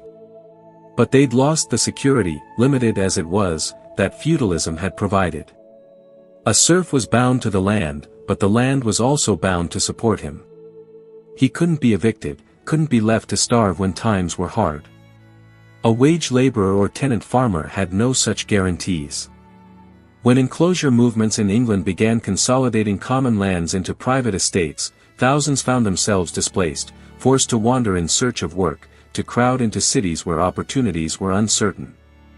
Freedom and insecurity arrived together, and it's not clear that everyone considered it a good trade. In Eastern Europe, the story was different. While feudalism weakened in the West, it actually intensified in places like Russia, Poland, and Prussia. This, second serfdom, saw peasants bound more tightly to the land, their obligations increased rather than decreased, just as Western peasants were gaining freedom.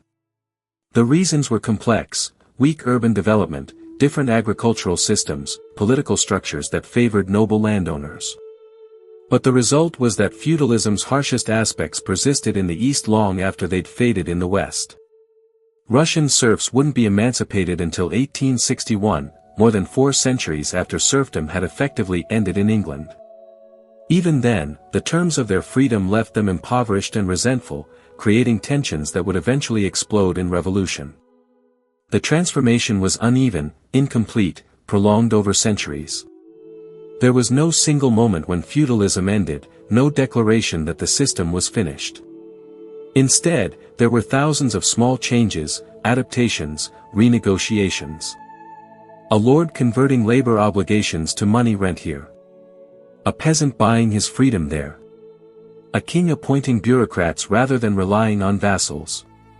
A merchant buying an estate and joining the landed gentry, blurring the lines between noble and commoner. Towns winning more rights, asserting more independence. National parliaments growing stronger, constraining royal power even as they helped kings overcome feudal fragmentation. None of these changes alone was revolutionary, but their cumulative effect was to create a world fundamentally different from the feudal one. What replaced feudalism is harder to name. Early modern society, we call it, though that's more description than explanation. It was a hybrid, retaining elements of feudalism while developing new forms of organization. Aristocracy persisted but transformed, became a class of large landowners and government officials rather than military lords. Monarchy remained but became increasingly absolute in some places, increasingly constitutional in others. The economy shifted toward capitalism, market relations, wage labor, private property, though older forms of obligation and custom remained embedded within it. Society was becoming more fluid, more complex, harder to categorize in the neat hierarchies that feudalism had depended on. And the legacy? It's everywhere, if you know where to look. The borders of many modern nations follow lines drawn by feudal kingdoms and duchies.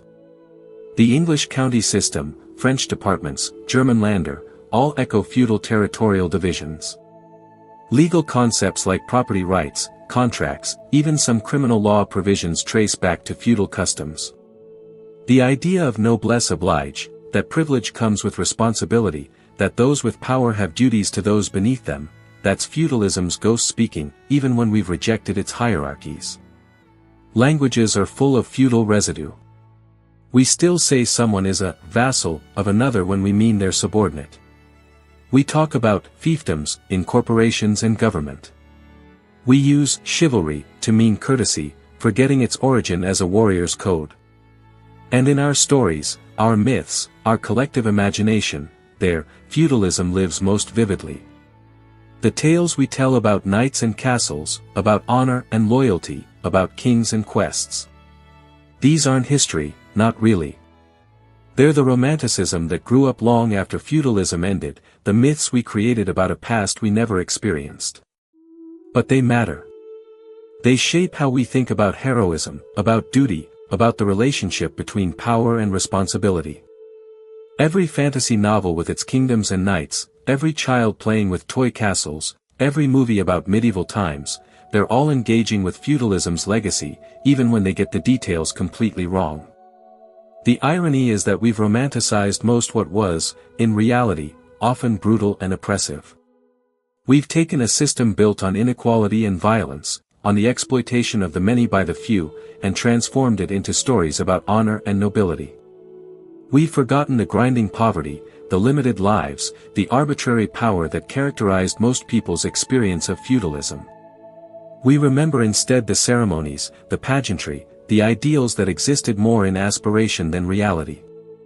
Perhaps this is what humans always do with the past, we sand down its rough edges, keep what appeals to us, discard what disturbs us, until we're left with myth rather than history.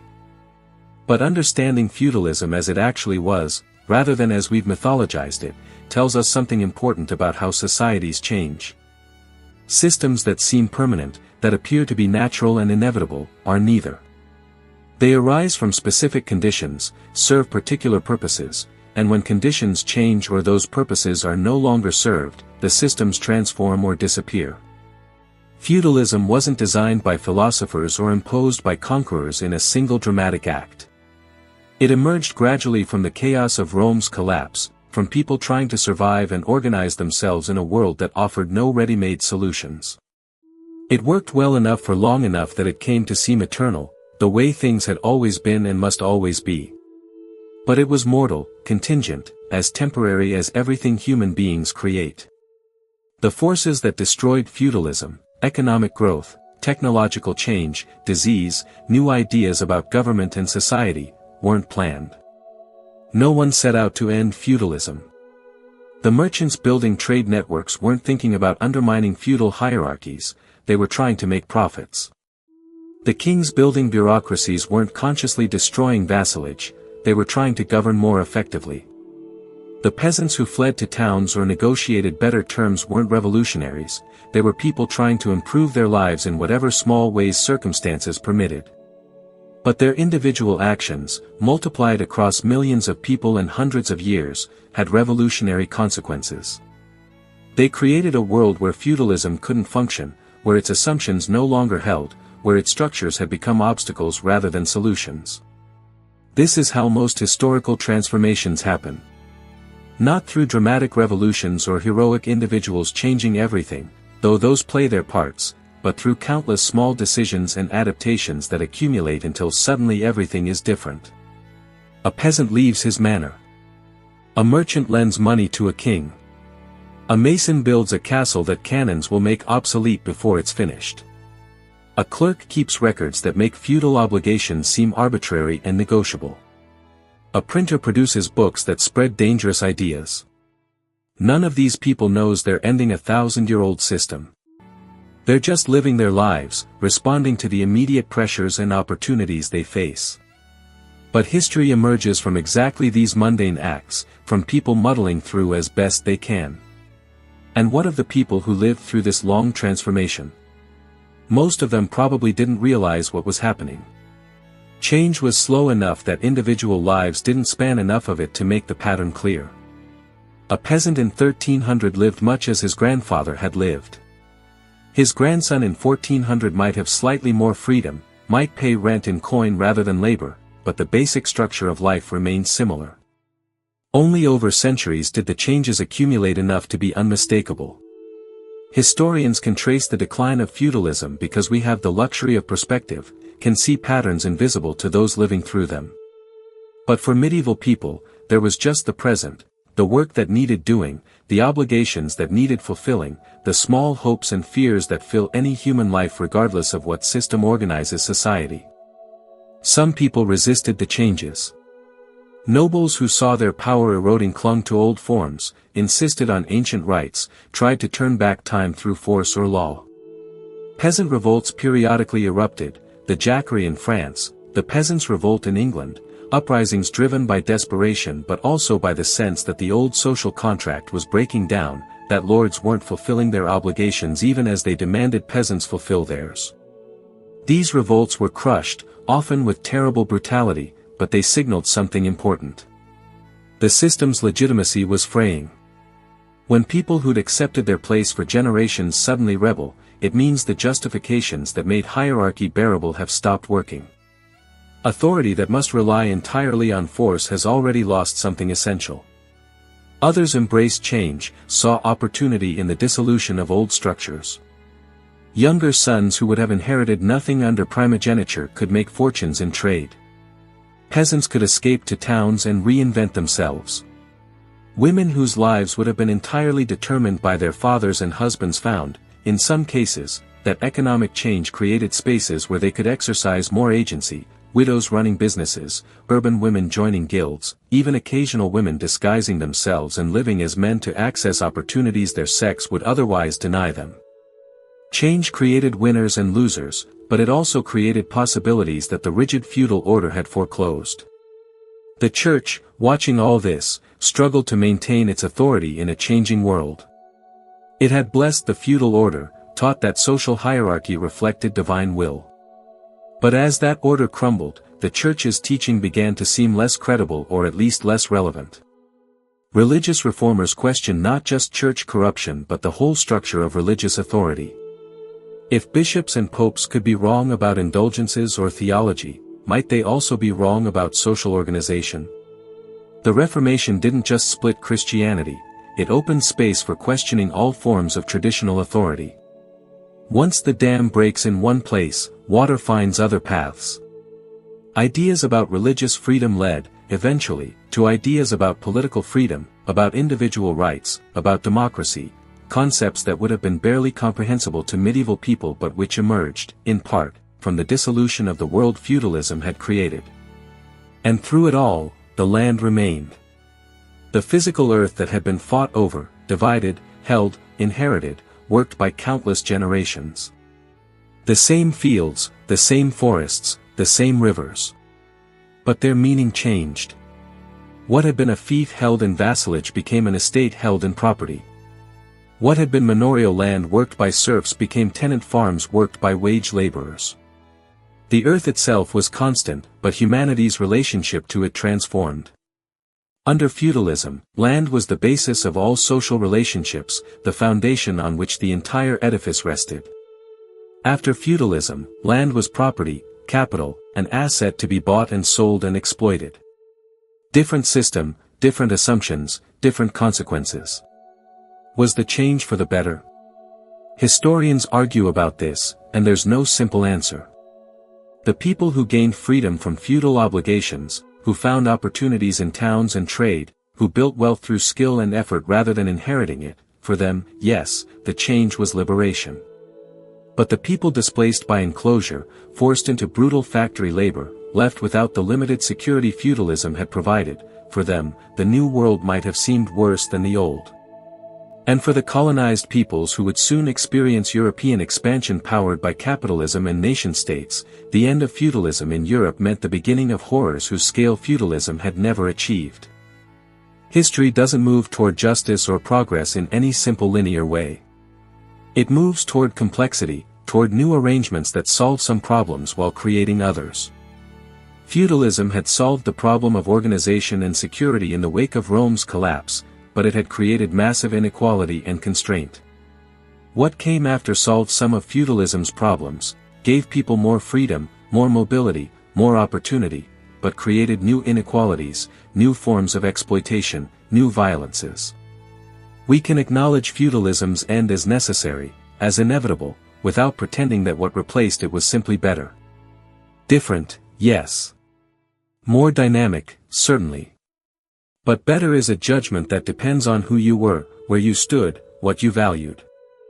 For the millions of ordinary people who lived through feudalism's long decline, who woke each day to work and worry and small joys regardless of what system claimed to organize their world, the grand historical forces probably mattered less than we imagine. The harvest still needed bringing in. Children still needed feeding. The work continued regardless of whether you owed labor service to a lord or paid rent to a landlord. The structures changed, the terminology evolved, but much of life remained the same, hard, uncertain, occasionally beautiful, bounded by birth and death and the few decades between. This is worth remembering. History happens to people, but people are not just passive subjects of history. They're also individuals living individual lives, most of which leave no trace in the record, most of which matter intensely to those living them and not at all to posterity. By the time of the Enlightenment in the 18th century, feudalism was being examined not as a living system but as history, as something past that could be studied and judged. Philosophers and historians looked back at the medieval world and mostly condemned what they saw. Feudalism became synonymous with backwardness, with superstition and hierarchy and all that the modern age was supposedly overcoming. The French Revolution, with its explicit rejection of aristocratic privilege, with its declaration that all men are created equal, with its violent destruction of the old regime, this became the symbolic end point, the moment when feudalism's remnants were finally swept away, at least in one country. Feudal rights were abolished, noble privileges eliminated, land redistributed. It was dramatic, bloody, revolutionary in the truest sense. But even then, even in France after the Revolution, elements of the old system persisted. Wealthy families retained their estates even if they lost their titles. Social hierarchies reconstituted themselves in new forms. The language of equality masked new inequalities. Because systems don't end cleanly. They leave residues, create path dependencies, shape what comes after in ways both obvious and subtle. You can abolish serfdom by decree, but you can't instantly erase centuries of accumulated advantage and disadvantage, can't immediately change how people think about status and hierarchy and obligation. The formal structure might disappear, but its effects echo forward through generations. In some ways, we're still living with feudalism's legacy. Not the system itself, which is genuinely dead, but the traces it left in our institutions, our languages, our assumptions. The idea that property rights are fundamental, that land ownership conveys certain privileges, these trace back to feudal concepts of holding land. The notion that those with wealth and power have responsibilities to others, that there's such a thing as noblesse oblige even without nobility, this is feudalism's ethical residue.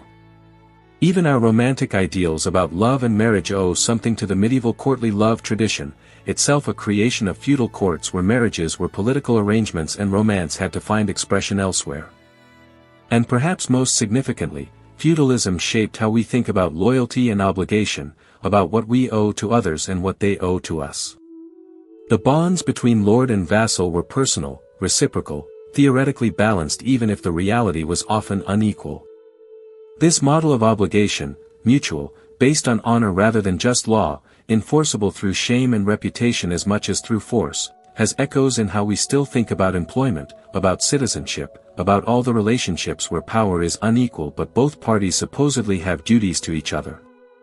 We've replaced feudal lords with corporations and governments, but the underlying tension between authority and obligation, between the powerful and those who serve them, remains unresolved. Different vocabulary, similar dynamics. The castles still stand, many of them, though most are ruins now, tourist attractions rather than fortifications. Walk through them and you can imagine the life they once contained, the great halls where lords held court, the tiny chambers where families lived in cramped intimacy, the walls where defenders once stood watching for enemies who no longer come. They're monuments to an age that's gone, but also reminders of continuity. The stones endured. The land endured. Humanity endured, adapting to new circumstances while remaining essentially human, capable of great cruelty and remarkable kindness, building systems that both protect and oppress, always seeking security in a world that offers none. Feudalism changed the world forever not because it was unique or unprecedented, but because it was the solution medieval Europe found to fundamental human problems: how to organize society, how to distribute resources, how to maintain order in the absence of strong central authority. Other societies found different solutions. Feudalism was Europe's answer for roughly 1,000 years. And when conditions changed, when those problems required different solutions, feudalism gave way to other systems that will themselves eventually pass. This is the pattern. Not progress towards some ultimate perfection, not decline from some golden age, but endless adaptation, transformation, the human project of building and rebuilding the structures we live within. The story of feudalism is ultimately a story about impermanence. About how even systems that seem eternal are temporary, how change is the only constant, how human beings keep creating new arrangements and then watching them transform into something else. It's humbling, in a way. All that certainty, all those oaths sworn in stone halls, all those assurances that this was the natural order, and it passed away, as everything does.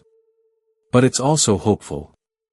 If feudalism could change, if that 1,000-year-old system could be unmade, then other systems can change too. Nothing is inevitable. Nothing is permanent. The world we inherited isn't the world we must pass on. For better or worse, for good or ill, change continues.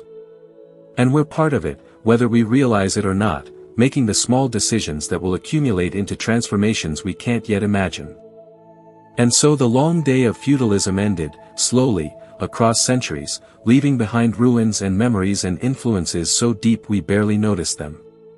The lords and vassals and peasants who lived within it are gone, their bones long since turned to dust, their names mostly forgotten, their lives reduced to statistics in history books or occasional glimpses in old documents. But they were real. They lived and loved and suffered and died. They built the world that built our world. And in that sense, they're still with us, ghostly presences in the structures we inhabit, the words we use, the stories we tell ourselves about honor and duty and the ties that bind us to each other. Sleep now. Let the weight of centuries settle softly around you. Let the rise and fall of feudalism remind you that all things pass, that endings are also beginnings, that the world is always changing even when it seems most fixed. Rest in the knowledge that you're part of that great continuity, that endless human story of building and breaking and building again. Tomorrow will come, as it always has, bringing new challenges and new changes. But tonight, there's only this quiet darkness, this peaceful pause, and the distant echo of voices from a world that was.